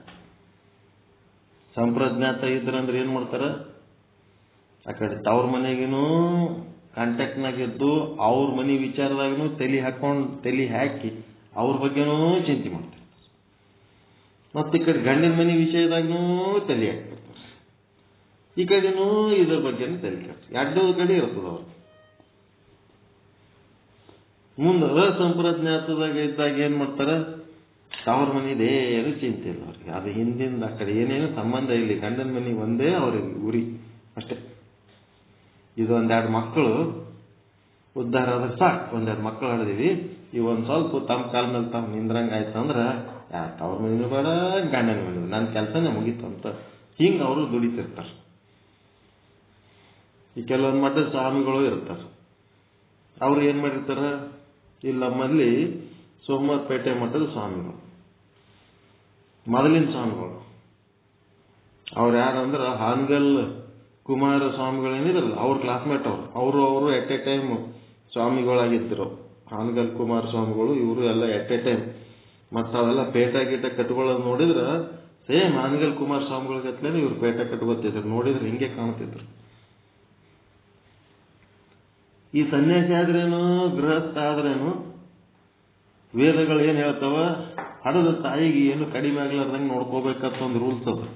ಅದು ಗೊತ್ತಿರ್ಬೇಕು ನಿಮಗೆ.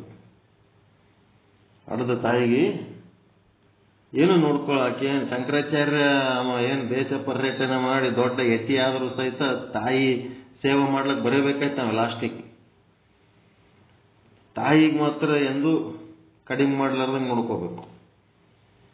ಇವರು ಏನು ಬಹಳ ಮುದುಕರಾಗಿಲ್ಲ, ಏನಿಲ್ಲ, ಇನ್ನು ಸಣ್ಣವರೇ ಇದ್ದಾಗ ಅವ್ರ ತಾಯಿಗೆ ಏನು ತೊಂದರೆ ಆಗಿತ್ತೋ ಏನೋ, ಮಠದ ಬಾಗಿಲ ಸಮೀಪ ಇನ್ನ ಅದು ಅಷ್ಟು ದೂರ್ಲಿಂತದ, ಅದು ಬಾಗಿಲ ಭಾಳ ದೂರ್ಲಿಂತದ. ಬಾಗಿಲ ಮಠದ್ದು ಗೇಟ್ ದಾಟಿದ ಮೇಲೆ ಓದಕ್ಕದ. ಅಲ್ಲಿದೆ ಬರೋದು ತಮ್ಮ ತಾಯಿನ ಗುರುತಿಸ್ಯಾರ. ಗುರುತಿಸಿ ಅಲ್ಲಿ ಹೋಗ್ಬೇಕು, ಯಾರ ಹೆಣ್ಮಗಳು ಬರ್ಲಕತ್ತಾಳ, ಮತ್ತು ಮಠದಾಗ ಬರಂಗದಾರ, ನೋಡಪ್ಪ ಹುಷಾರು, ಒಳಗೆ ಬರ್ಬಿಡ್ಬೇಡ ಅವ್ರಿಗೆ ಅಂತ ಶಿಷ್ಯರಿಗೆ ಹೇಳಿ ಅಲ್ಲೇ ತಡೆದ್ಬಿಟ್ರು.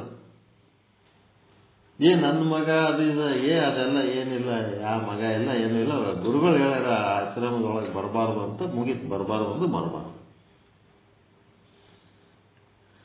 ಮತ್ತ ಸ್ವಲ್ಪ ಹೊತ್ತು ಬಿಟ್ಟು ಮತ್ತ ಶಿಷ್ಯರಿಗೆ ಕರೆಸ್ಕೆ ಆಕೆ ಅದಳ ವಾಳ ನೋಡಂತ. ಇಲ್ಲ ರೀ ಹೋಗಿಲ್ಲ, ಹೆಣ್ಮಗಳು ಅಲ್ಲೇ ಗುಡಿ ಇದು ಮಠದ ಬಾಗಿಲು ಮುಂದೆ ಒಂದು ಕಲ್ಲಿಗೆ ತಲೆ ಕೈ ಹಿಡ್ಕೊಂಡು ಕೂತಾಳ. ಮತ್ತೊಂದು ತಾಸು ಬಿಟ್ಟು ಮತ್ತೆ ಹೇಳಿ ಕಳಿಸ್ಯಾರ, ಏನ್ ಬೇಕು ಕೇಳಕ್ಕೆ. ಏನ್ ಬೇಕು ಕೇಳಕ್ಕೀಗ ಅಂದಾಗ ಅವರು ಏನೋ ಒಂದು ತೊಂದರೆ ಒಳಗೆ ಬಂದಾಗ ಇವ್ರು ಅದಕ್ಕೇನು ಪರಿಹಾರ ಮಾಡಿ ಕೊಟ್ಟರೋ ಏನೋ, ಆಯ್ತು ಇಷ್ಟು ತಗೊಂಡು ಹೋಗತ್ತೇಳು, ಮತ್ತೆ ಬರಬೇಡ ಅಂತ. ನೋಡ್ರಿ ಹೆಂಗದ. ಇದು ಅಸಂಪ್ರಜ್ಞಾತ ಸ್ಥಿತಿ. ಏನಿಲ್ಲ, ಸಂಬಂಧದ ಬಗ್ಗೆ ಫೀಲಿಂಗ್ ಕಳ್ಕೊಂಡು ಹೋಗ್ಬಿಟ್ಟಿರ್ತಾರೆ ಅವ್ರು. ಏನ್ ಭಾವನೆ ಅನ್ನೋದು ಏನು ಇಲ್ಲೇ ಇಲ್ಲ. ಎಂತ ಒಂದು ಸ್ಥಿತಿ ಅವ್ರು. ಒಂದು ಮಾತಾಡಿದ್ದು ಯಾರು ಕೇಳಿಲ್ಲ, ಅವ್ರು ಮಾತಾಡ್ತಿದ್ದಿಲ್ಲ. ನಿರ್ವಾಣ ಷಟ್ಕಂ ಬಿಟ್ಟರೆ ಬೇರೆ ಏನು ಮಾತಾಡ್ತಿದ್ದಿಲ್ಲ. ಅದು ಒಂದೇ ಅವ್ರು ಹೇಳೋದು, ನಿರ್ವಾಣ ಷಟ್ಕಂ ಪಾಠ, ನಿಜಗುಣ ಸಾಹಿತ್ಯ. ನೋಡ್ರಿ ಅವರು ಪಂಚಪೀಠದ ಸ್ವಾಮೀಜಿಯಾಗಿ ಈ ಒಂದು ಇದರದ್ದು ಜ್ಞಾನದ ಕೆಲಸ ಯಾವ ರೀತಿ ಮಾಡಿ ಸುಮಾರು 3,500-4,000 ಸತ್ಸಂಗಗಳು ಮಾಡ್ಸ್ಯಾರ ಅವ್ರ ಪೀರಿಯಡ್ನಾಗ. ಅಲ್ಲಿ ಇಲ್ಲಿ ತನಕ ಮಾಡ್ಕೊತ ಬಂದೀವಿ ನಾವು. ಮಠದೊಳಗೆ ಪ್ರವಚನಗಳು ನಾವೇನು ಮಾತಾಡೀವಿ ಎಲ್ಲ ಬರೆದು ರೆಕಾರ್ಡ್ ಮಾಡ್ಸ್ಯಾರ. ಇದು ಅಸಂಪ್ರಜ್ಞಾತ ಸ್ಥಿತಿ. ಮುಂದೆ ಈ ರಾಜಯೋಗಿಗಳಲ್ಲಿ 4 ರೀತಿಯಾದಂಥ ಯೋಗಿಗಳಿರ್ತಾರೆ. ರಾಜಯೋಗಿಗಳಲ್ಲಿ 4 ರೀತಿ. ಅದು ಸಮಾಧಿ ಒಳಗಾಯ್ತು. ಈಗ 4 ರೀತಿ ಯೋಗಿಗಳಿರ್ತಾರೆ.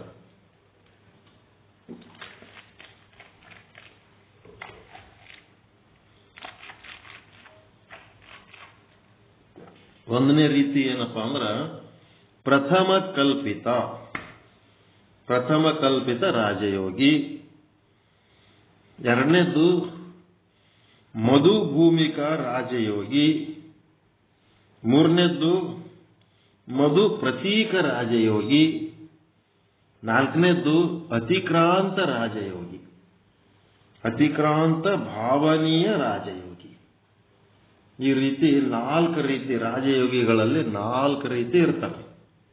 ಶಬ್ದಗಳು ಕೇಳಿರೆ ಇವೆಲ್ಲರೇ?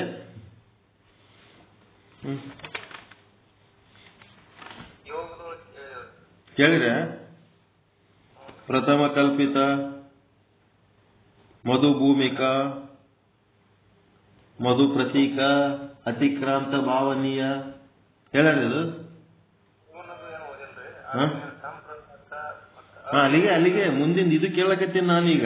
ಇವೇನ್ ಶಬ್ದಗಳು ಕೇಳಿರೇನು ಅಂತಂದೇನಿ. ರಾಜಯೋಗಿಗಳಲ್ಲಿ 4 ರೀತಿ ಇರ್ತಾರಂತೇಳಿ 4 ರೀತಿ ಹೆಸರೇನು ಹೇಳ್ಯಾರಲ್ಲ, ಇವು ಎಲ್ಲರೂ ಕೇಳಿರೇನಂದೆ?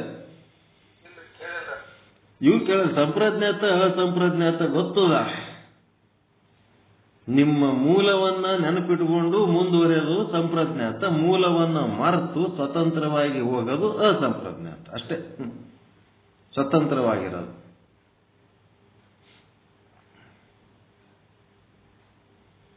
ಅದಕ್ಕೀಗ ಏನಂದ್ರೆ ಒಂದನೇದ್ದು ಪ್ರಥಮ ಕಲ್ಪಿತ ಅಂತಂದ್ರೇನು? ಆರಂಭಿಕ ರಾಜಯೋಗ ಸಾಧಕ. ಇವ ಫಸ್ಟಿಗೆ ಸಾಧನೆ ಮಾಡ್ತಾನೆ, ಯಮ ನಿಯಮ ಏನದಲ್ಲ. ಇಲ್ಲಿ ಸ್ಥೂಲ ವಿಷಯಗಳ ಆಲಂಬನ ಹೊಂದಿರುತ್ತಾನೆ. ಸ್ಥೂಲ ವಿಷಯಗಳಂತಂದ್ರೆ ನಿಮ್ಮ ಶರೀರ ಅದ ಇಲ್ಲ, ಅನ್ನಮಯ ಶರೀರ, ಪಂಚಭೂತಾತ್ಮಕ ಶರೀರ, ಮಣ್ಣ, ನೀರ, ಅಗ್ನಿ, ವಾಯು, ಆಕಾಶ ಅದ ಅಲ್ರಿ ನಿಮ್ಮ ಶರೀರ. ಸ್ಥೂಲ ಶರೀರಗಳ ಆಲಂಬನ ಹೊಂದಿರುತ್ತಾನೆ. ಪಂಚಮಹಾಭೂತಗಳ ಮೇಲೆ ಅವಲಂಬಿಸಿ ಸಾಧನೆಯ ಅಭ್ಯಾಸ ಮಾಡುತ್ತಾನೆ. ಗುರು ಅಥವಾ ಇಷ್ಟ ದೈವದ ಮೂಲಕ ತನ್ನ ಅಭ್ಯಾಸ ಮಾಡುತ್ತಾನೆ. ಯೋಗಾಭ್ಯಾಸ ಹೇಗೆ ಮಾಡ್ತಾನೆ? ಗುರು ಮತ್ತು ಇಷ್ಟ ದೈವದ ಮೂಲಕ ಶ್ರವಣ, ಮನನ, ನಿಧಿಧ್ಯಾಸನ ಎಲ್ಲ ಮಾಡ್ತಾನೆ. ಸ್ಥೂಲ ವಸ್ತುಗಳ ಧಾರಣೆ ಅಂದ್ರೆ ಈಗ ಇಷ್ಟಲಿಂಗ ಅವು ಕಟ್ಕೋತಿರಲ್ಲ, ಶನಿವಾರ ಇಷ್ಟಲಿಂಗ ಪ್ಲಸ್ ಮತ್ತೇನೇನೋ ಹಾಕೋತಿರಲ್ಲ, ಅವೆಲ್ಲ ಸ್ಥೂಲ ವಸ್ತುಗಳು ಹೌದಲ್ಲ ಅವು. ಮತ್ತೆ ಕಾವಿ ಹಾಕೊಳ್ಳೋದು, ಬಿಳಿ ಡ್ರೆಸ್ ಹಾಕೊಳ್ಳೋದು, ಮತ್ತೇನೇನೋ ಮಾಡ್ತಿರ್ತಾರೆ, ಅವೆಲ್ಲ ಸ್ಥೂಲ ವಸ್ತುಗಳ ಧಾರಣೆ. ಗುರು ಮತ್ತು ಶಾಸ್ತ್ರ ಮತ್ತು ವಿಗ್ರಹ ದೇವತಾ ಪೂಜೆ ಇತ್ಯಾದಿಗಳ ಮೂಲಕ ಕಲ್ಲ, ಮಣ್ಣ, ಕಂಚ, ಕೈ ಸಿಕ್ಕಿದ್ದೆಲ್ಲ ತಗೊಂಡು ಪೂಜೆ ಮಾಡ್ತಿರ್ತಾರಲ್ಲ, ಇದಕ್ಕೇನಂತಾರಂದ್ರ ಈ ರೀತಿ ಅಭ್ಯಾಸ ಮಾಡುವುದು ಪ್ರಥಮ ಕಲ್ಪಿತ ರಾಜಯೋಗಿ. ಇವನು ಆ ರೀತಿ ಏನ್ ಮಾಡ್ತಾನೆ? ಪಂಚ ಮಹಾಭೂತಗಳನ್ನ ಅವಲಂಬಿಸಿ ಅವುಗಳಲ್ಲಿ ಬ್ರಹ್ಮನನ್ನು ಕಂಡು ಅವುಗಳನ್ನೇ ಆರಾಧಿಸಿ ಅದರೊಳಗೆ ಅವನು ಸಿದ್ಧಿ ಹೊಂದುತ್ತಾನೆ. ಅವನಿಗೇನಂತಾರೆ? ಪ್ರಥಮ ಕಲ್ಪಿತ ರಾಜಯೋಗಿ. ನೀರ, ಗಾಳಿ, ಬೆಂಕಿ ಎಲ್ಲಾನು ಪೂಜೆ ಮಾಡ್ತಿರ್ತಾರೆ ನೋಡ್ರಿ. ಅದೆಲ್ಲ ಪೂಜೆ ಮಾಡೋ ಟೈಮ್ನಾಗ ಅವ್ರ ಬಗ್ಗೆ ಅಸಹ್ಯ ಪಡಬಾರ್ದು. ಅವರು ರಾಜಯೋಗಿಗಳೇ, ಪ್ರಥಮ ಕಲ್ಪಿತ ರಾಜಯೋಗಿ. ಫಸ್ಟ್ ಸ್ಟೆಪ್ ಬಿಗಿನರ್ಸ್ ಅದರಪ್ಪ, ಸ್ಟಾರ್ಟಿಂಗ್ ಅದ, ಸಂತೋಷ ಪಡ್ಬೇಕು, ಈ ದಾರ್ಯಾಗ ಅದಾರಲ್ಲ ಅವರು ಅಂತ.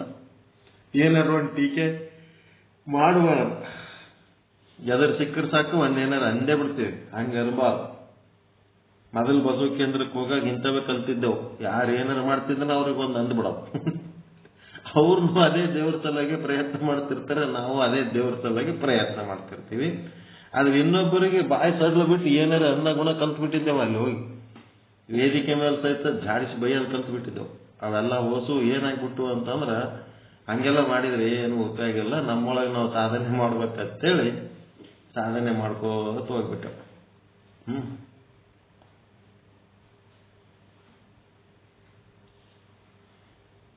ನೆಕ್ಸ್ಟ್ ಪ್ರಥಮ ಕಲ್ಪಿತ ಗೊತ್ತಾಯ್ತರ?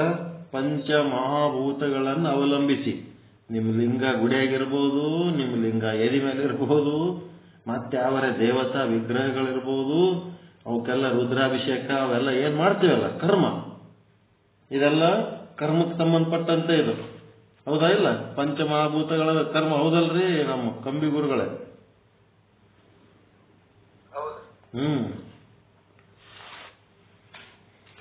ನೆಕ್ಸ್ಟ್ ಏನ್ ಮಾಡ್ತಾನ?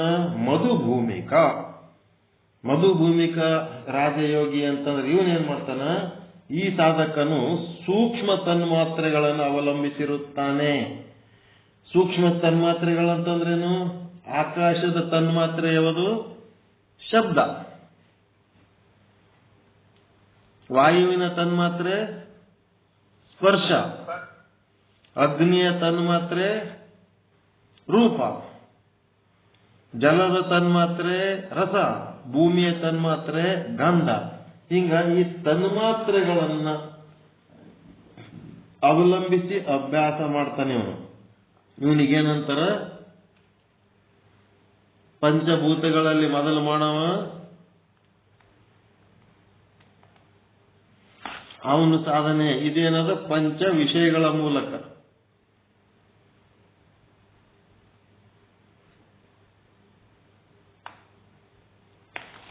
ಅಂತೀರ್ ನೋಡಿ, ನಾನು ನೋಡಿದ್ದೆಲ್ಲ ಬ್ರಹ್ಮ, ಕೇಳಿದ್ದೆಲ್ಲ ಬ್ರಹ್ಮನ ವಿಷಯ, ರುಚಿಸಿದ್ದೆಲ್ಲ ಬ್ರಹ್ಮನ ರುಚಿ, ಮೂಸಿಸಿದ್ದೆಲ್ಲ ಬ್ರಹ್ಮನ ವಾಸನೆ, ಮುಟ್ಟಿದ್ದೆಲ್ಲ ಬ್ರಹ್ಮ ಅಂತೀವಿಲ್ಲ?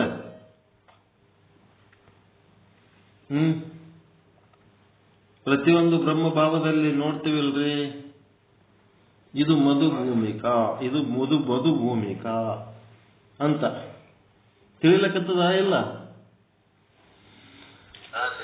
ಪಂಚ ವಿಷಯಗಳಲ್ಲಿ ಬ್ರಹ್ಮನನ್ನು ಕಾಣೋದು, ಅಲ್ಲಿ ಪಂಚ ಮಹಾಭೂತಗಳಲ್ಲಿ ಬ್ರಹ್ಮನನ್ನು ಕಾಣೋದು. ಕಲ್ಲ ಮಣ್ಣ ಎಲ್ಲ ಕಟ್ಟಿಗೆ ಏನೆಲ್ಲ ತಗೋತೀರಿ, ಇಲ್ಲಿ ವಿಷಯಗಳಲ್ಲಿ ಬ್ರಹ್ಮನನ್ನು ಕಾಣೋದು. ನೆಕ್ಸ್ಟ್ ಏನದ? ಮಧು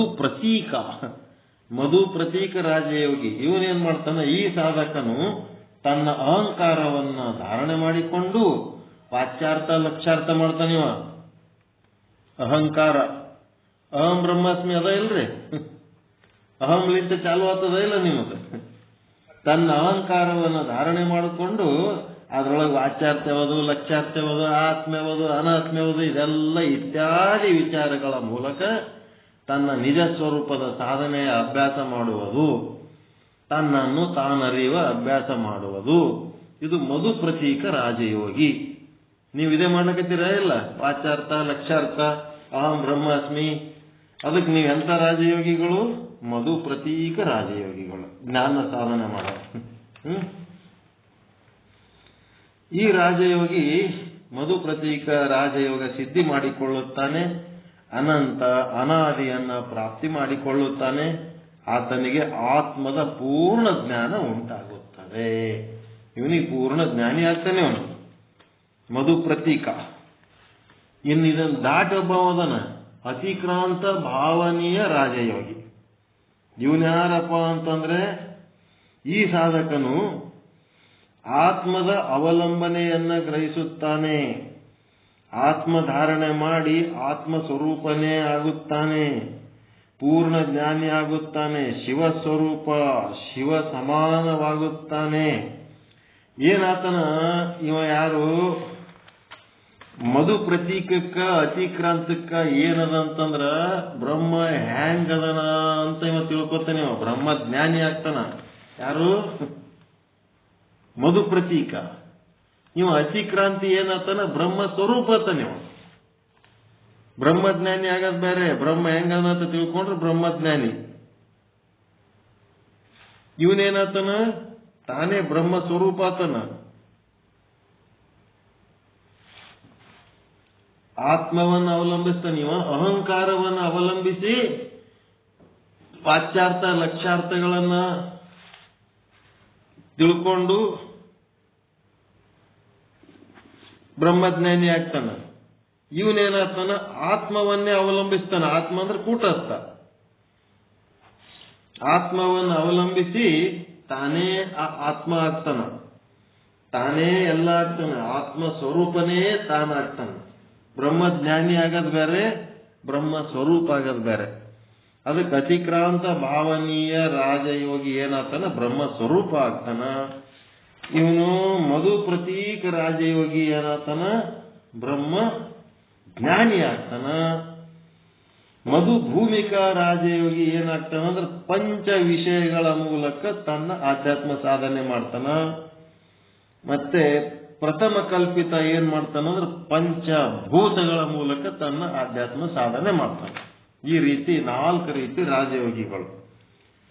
ರಾಜಯೋಗ ಸಾಧಕನು ಶೀಘ್ರವಾಗಿ ಮನಸ್ಸನ್ನು ನಿಯಂತ್ರಿಸುತ್ತಾನೆ, ಸಾಧನೆಯಲ್ಲಿ ಮುಂದುವರಿಯುತ್ತಿರುತ್ತಾನೆ, ಮುಂದುವರೆದು ಸಮಾಧಿ ಸಿದ್ಧನಾಗುತ್ತಾನೆ. ಹೇಗೆ ಸಾಧನೆಯಲ್ಲಿ ಮುಂದೆ ಧಾವಿಸುತ್ತಾನೆಯೋ ಹಾಗೆ ಅನೇಕ ಪ್ರಕಾರದ ಸಿದ್ಧಿಗಳು ಆಗುತ್ತಿರುತ್ತವೆ. ಸಿದ್ಧಿಗಳು, ಪವಾಡಗಳು ಏನೆಲ್ಲ ಆಗ್ತಿರ್ತಾವ ರಾಜಯೋಗಿಗೆ. ಆದ್ರೆ ಅವನ ಲಕ್ಷ್ಯ ಎಲ್ಲಿದೆ? ಮೋಕ್ಷದ ಕಡೆ ಅದ, ಏನು ಪವಾಡದ ಕಡೆ ಅದ, ಸಿದ್ಧಿ ಕಡೆ ಅದ? ಅದ್ರ ಕಡೆ ಲಕ್ಷ್ಯ ಇಲ್ಲ ಅವನಿಗೆ. ಅವ ರಾಜಯೋಗಿ ಲಕ್ಷ್ಯ ಟೋಟಲ್ ಮೋಕ್ಷದ ಕಡೆ ಇರ್ತದೆ. ಈ ಸಿದ್ಧಿ ಪವಾಡಗಳ ಕಡೆ ಇರಂಗಿಲ್ಲ. ಏನೇನೋ ಆಗ್ಬಿಡ್ತಾವ, ತಾನೇ ಆಟೋಮೆಟಿಕ್ ಅನುಕೂಲ ಆಗ್ಬಿಡ್ತಾವ. ತಾನೇ ಕೆಲವೊಬ್ರು ಏನೋ ಬಂದು ನಮಸ್ಕಾರ ಮಾಡಿ ಆದ ಕೂಡ್ಲೇನೆ ಒಂದು ಕೆಲಸ ಆಗ್ಬಿಡ್ತದ, ಖುಷಿ ಆಗ್ಬಿಡ್ತಾರ. ಖುಷಿ ಆಗ್ಬಿಡ್ತಾರ.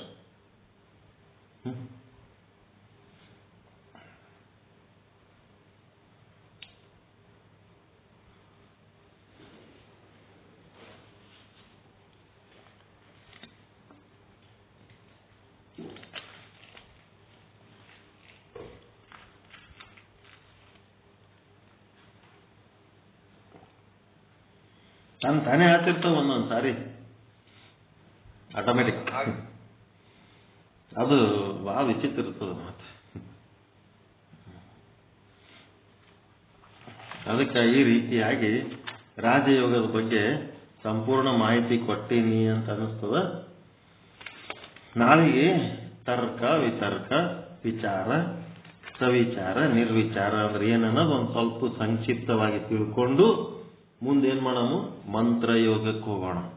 ಇವತ್ತು ಸಾಕಲ್ರಿ, ಮಂತ್ರಯೋಗಕ್ಕೆ ಹೋಗೋದು ಬೇಡ ಇವತ್ತು. ಸವಿತರ್ಕ ತಿಳ್ಕೊಂಡ್ರಾಯ್ತು. ನಿರ್ವಿತರ್ಕ ಅಂತಂದ್ರೆ ಅಲ್ಲಿ ತರ್ಕ ಇರ್ಲಾರ್ದು ನಿರ್ವಿತರ್ಕ. ಸವಿಚಾರ ತಿಳ್ಕೊಂಡ್ರಾಯ್ತು, ನಿರ್ವಿಚಾರ. ವಿಚಾರ ಅಂದ್ರೇನು, ತರ್ಕ ಅಂದ್ರೇನು, 2 ಶಬ್ದ ತಿಳ್ಕೊಂಡ್ಬಿಟ್ರೆ ಸಾಕು, ಅಷ್ಟೇ.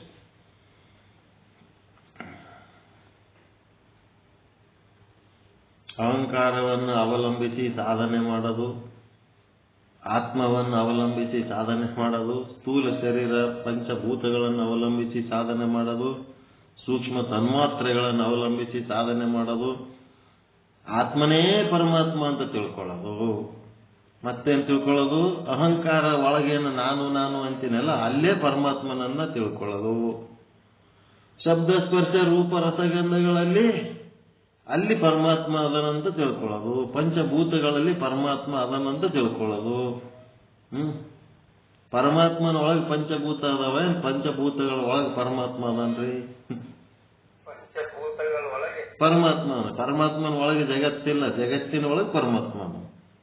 ಇದೇ ಇರೋದು ಮಜಾ. ಅವನೊಳಗೆ ಏನೇನು ಇಲ್ಲ, ಅವ ಎಲ್ಲದರಗೂ ಅದಾನ. ಒಂದು ವಚನ ಹೇಳೋದು, ಜಗತ್ ಸರ್ವ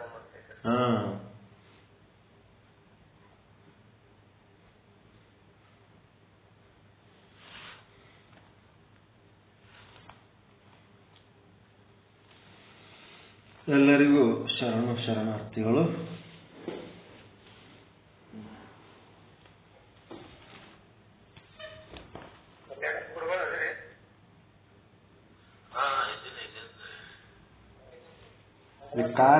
ಕಾರ್ಯ ಕರ್ಮ ಉಪಾಸನೆ ಜ್ಞಾನ. 1 ನಿಮಿಷ. ಕಾರ್ಯ ಅಂತಂದ್ರ ಏನ್ ಕಾರ್ಯ? ಹೋಳಿಗೆ ಉಣಬೇಕಂತ ಕಾರ್ಯ ಮಾಡಿರ್ತೀರಿ. ಕಾರ್ಯ ಅಂದ್ರೆ ಇವತ್ತು ಹೋಳಿಗೆ ಉಣಬೇಕಂತ ಸಂಕಲ್ಪ ಮಾಡಿರಿ, ಹೋಳಿಗೆ ಉಣೋದೇ ಕೆಲಸ. ಮತ್ತು ಹೋಳಿಗೆ ಉಣ್ಬೇಕಂತಂದ್ರೆ ಕಿರಾಣಿ ಮಾಲ್ ತರಬೇಕು, ಕಣಕ ಹೂರ್ಣ ಎಲ್ಲ ಮಾಡ್ಕೋಬೇಕಲ್ಲ.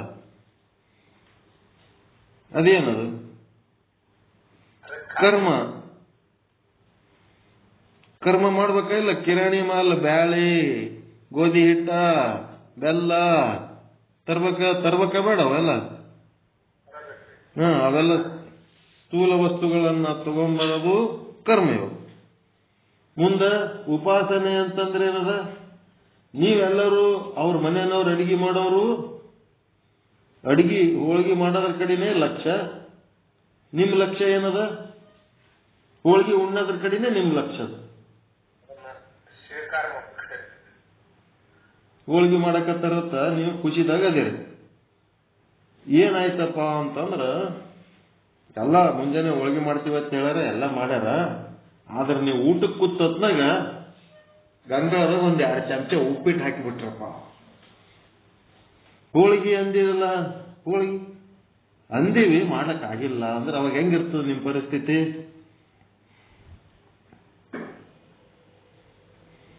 ಒಂದ್ 2 ಚಮಚ ಏನೋ ಒಂದು ನಾಷ್ಟ ತಂದು ಮುಂಜಾನೆ ಮಾಡಿದ್ದು ಉಳಿದದ್ದು ನೀಡಿ ಬಿಟ್ರ ಅಂತಂದ್ರೆ ಹೆಂಗಿರ್ತದ ಪರಿಸ್ಥಿತಿ? ಅದಕ್ಕ ನಿಮ್ಮ ಗುರಿ ಅಡಿಗೆ ಮಾಡೋರ್ದು, ಉಣ್ಣೋರ್ದು, ಎಲ್ಲೋರ್ದು ಹೋಳಿಗೆ ಕಡೆ ಹೆಂಗ್ ಲಕ್ಷ್ಯ ಇರ್ತದೋ ಅದೇ ಉಪಾಸನೆ, ಮತ್ತೇನು. ಆದ್ರೆ ಹೇಳು, ಸುಮ್ ತಿಂತೀನಿ, ಯಾವ್ದಾರ ಮುಂಜಾನೆ ಒಂದೇನೋ ಹಾಕಿದೆ ತಿಂದು ಹೇಳ್ತೀನಿ ಅಂತ ತಿಂತೀರೇನೋ ಅವಾಗ? ಉಪಾಸನೆ ಅಂತಂದ್ರ ಹೋಳಿಗೆ ಉಣ್ಣೋದು, ಹೋಳಿಗೆ ಮಾಡೋದು, ಅದರ ಕಡೆನೇ ಲಕ್ಷ್ಯ. ಅದನ್ನ ಯಶಸ್ವಿಗೊಳಿಸೋದೇ ಒಂದು ಗುರಿ. ಹೋಳಿಗೆ ಮಾಡೋದು, ಉಣೋದು, ಅದಕ್ಕೇನಂತಾರೆ? ಉಪಾಸನೆ ಅಂತಾರ.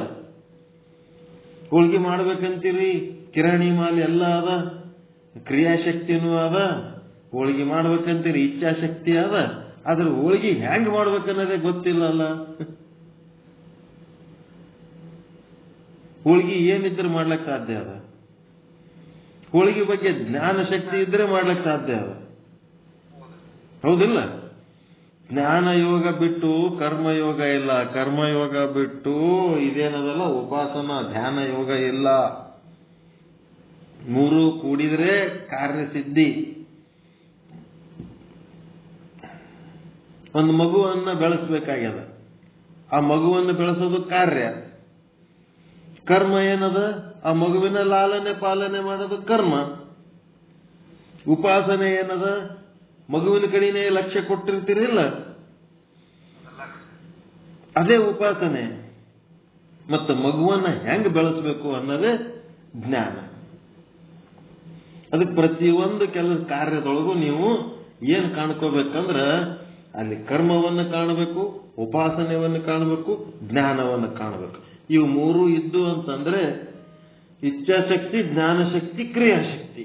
ಅವು 3 ಇದ್ದಾಗೆ ಏನಾಗ್ತದ? ಕಾರ್ಯಸಿದ್ಧಿ ಆಗ್ಲಿಕ್ಕೆ ಸಾಧ್ಯ ಅದ. ಅವು 3 ಬೇರ್ಪಡಿಸ್ಲಿಕ್ಕೆ ಬರಂಗಿಲ್ಲ. ಅದನ್ನೇ ಹೇಳ್ತಾರೆ. ಬಹಳ ಅದರಿ ಇದು ಹೇಳೋದು, ಬಹಳ ಅದ. ಸುಮ್ಮನೆ ನಾನು ಸಂಕ್ಷಿಪ್ತ ಹೇಳ್ಕೊತ ಹೊಂಟೇನಿ, ಸಿಕ್ಕಾಪಟ್ಟೆ ಅದು. ನೀವೂ ಬರಿಬೋದು, ಅದೇನು ಬರೆದಿಡ್ಲಿಕ್ಕೆ ಏನು ಗಂಟು ಹೋಗ್ಯದ. ಯಾವ ನಡೆಯವನೇ ಅವನು ಬಿಡೋದು, ಬರ್ದು ಇಟ್ಬಿಡೋದಪ್ಪ ದವಾಶಿ.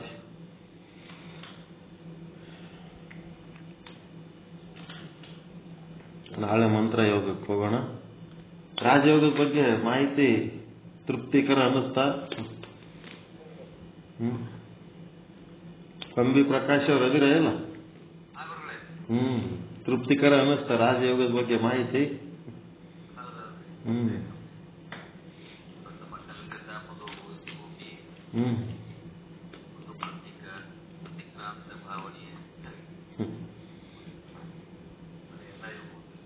ಇವೆಲ್ಲ ಗೊತ್ತಿಲ್ಲದ ವಿಷಯಗಳೆಲ್ಲ ಹೆಂಗ್ ಬರ್ಲಕತ್ತಾವ ನೋಡ್ರಿ.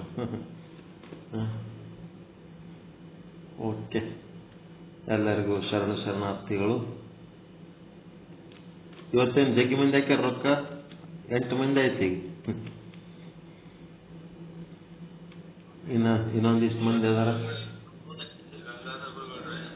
ರೀ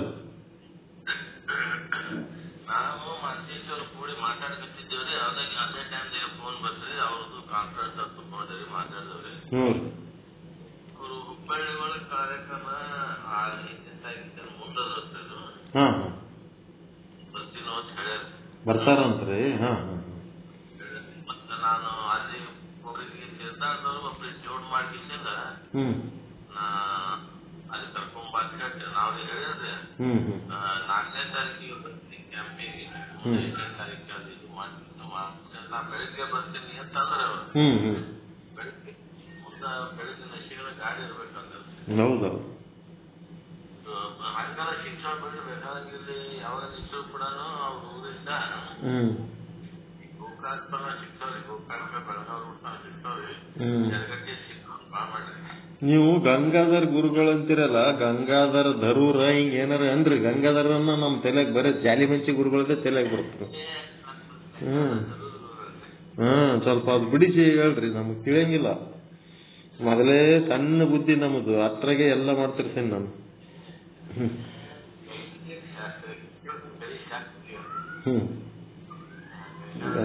ಶಾಸ್ತ್ರಿಗಳನ್ರಿ ನಡೀತದ.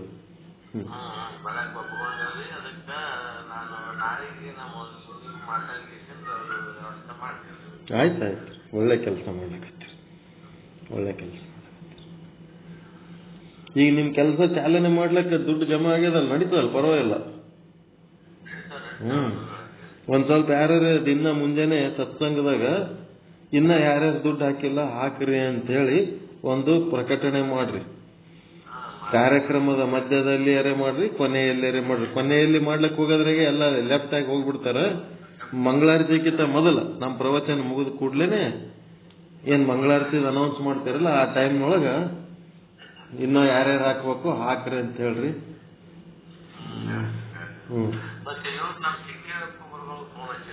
ಹ್ಞೂ ರೀ.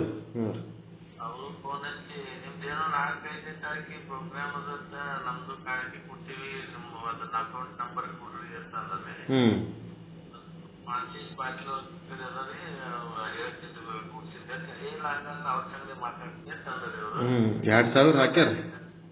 2,500 ರೂಪಾಯಿ ಹಾಕ್ಯಾರ. 2.5 ಇಲ್ಲ, 2 ಹಾಕ್ಯಾರ. ಇಲ್ಲ 2.5 ಅಂತ ಹೇಳಿದ್ರು. 2.5 ಹಾಕ್ಯಾರ್ರಿ. ಬಟ್ ಇವರು 2,000 ಜಮಾ ತಗೊಂಡಾರ ಲೆಕ್ಕದಾಗ. ಅದು ನೋಡ್ರಿ ಎಷ್ಟು ಹಾಕ್ಯಾರ, ಏನ್ ಮಾಡ್ಯಾರ ನೋಡ್ರಿ.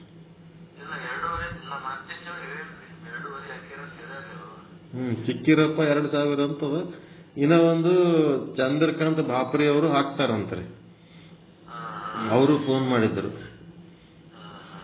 ಅದಕ್ಕೆ ಹಾಕ್ತಿರ್ ಬಿಡಪ್ಪ, ನೀವೇನ್ ರೆಗ್ಯುಲರ್ ಪಾಠ ಅಟೆಂಡ್ ಆಗ್ತೀರಿ, ನೀವು ಪಾಠ ಅಟೆಂಡ್ ಆಗೋರ್ಗಿಂತ ಸೀರಿಯಸ್ ಆಗಿ ನಾವು ನಿಮ್ಮ ಅಧ್ಯಯನ ಮಾಡ್ತೀವಿ, ನಿಮ್ಮ ಪ್ರವಚನಗಳು ಕೇಳ್ತೀವಿ, ನಾವ್ಯಾಕೆ ಹಾಕಬಾರ್ದು ಅಂತಂದ್ರು. ಚಿಕ್ಕಿರಪ್ಪರು ಕೇಳ್ತಾರ, ಚಂದ್ರಕಾಂತ್ ಬಾಪ್ರಿ ಅವರು ಕೇಳ್ತಾರ. ಅವರು ಡೈರೆಕ್ಟ್ ಕ್ಲಾಸಿಗೆ ಬರಲ್ಲ ಅಷ್ಟೇ ಹೊರತು ಪ್ರತಿನಿತ್ಯ ನಮ್ ಪಾಠ ಇಲ್ಲ ಅಂತಂದ್ರೆ ಫೋನ್ ಮಾಡಿ ಕೇಳಂಗದಾರ ಅವ್ರು, ಯಾಕೆ ಇವತ್ತು ಪಾಠ ಮಾಡಿಲ್ಲಲ್ಲ ಅಂತ.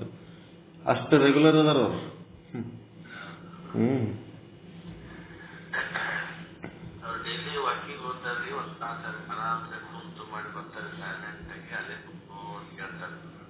ಬಾಪ್ರಿ ಅವ್ರು ಮಸ್ತ್ ಎಂಜಾಯ್ ಮಾಡ್ತಾರ ಲೈಫ್ ಅವ್ರು. ಚಲೋ.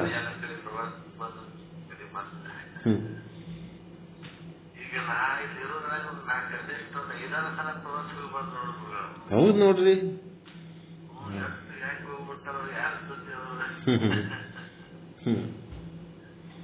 ಪುಣ್ಯವಂತರ.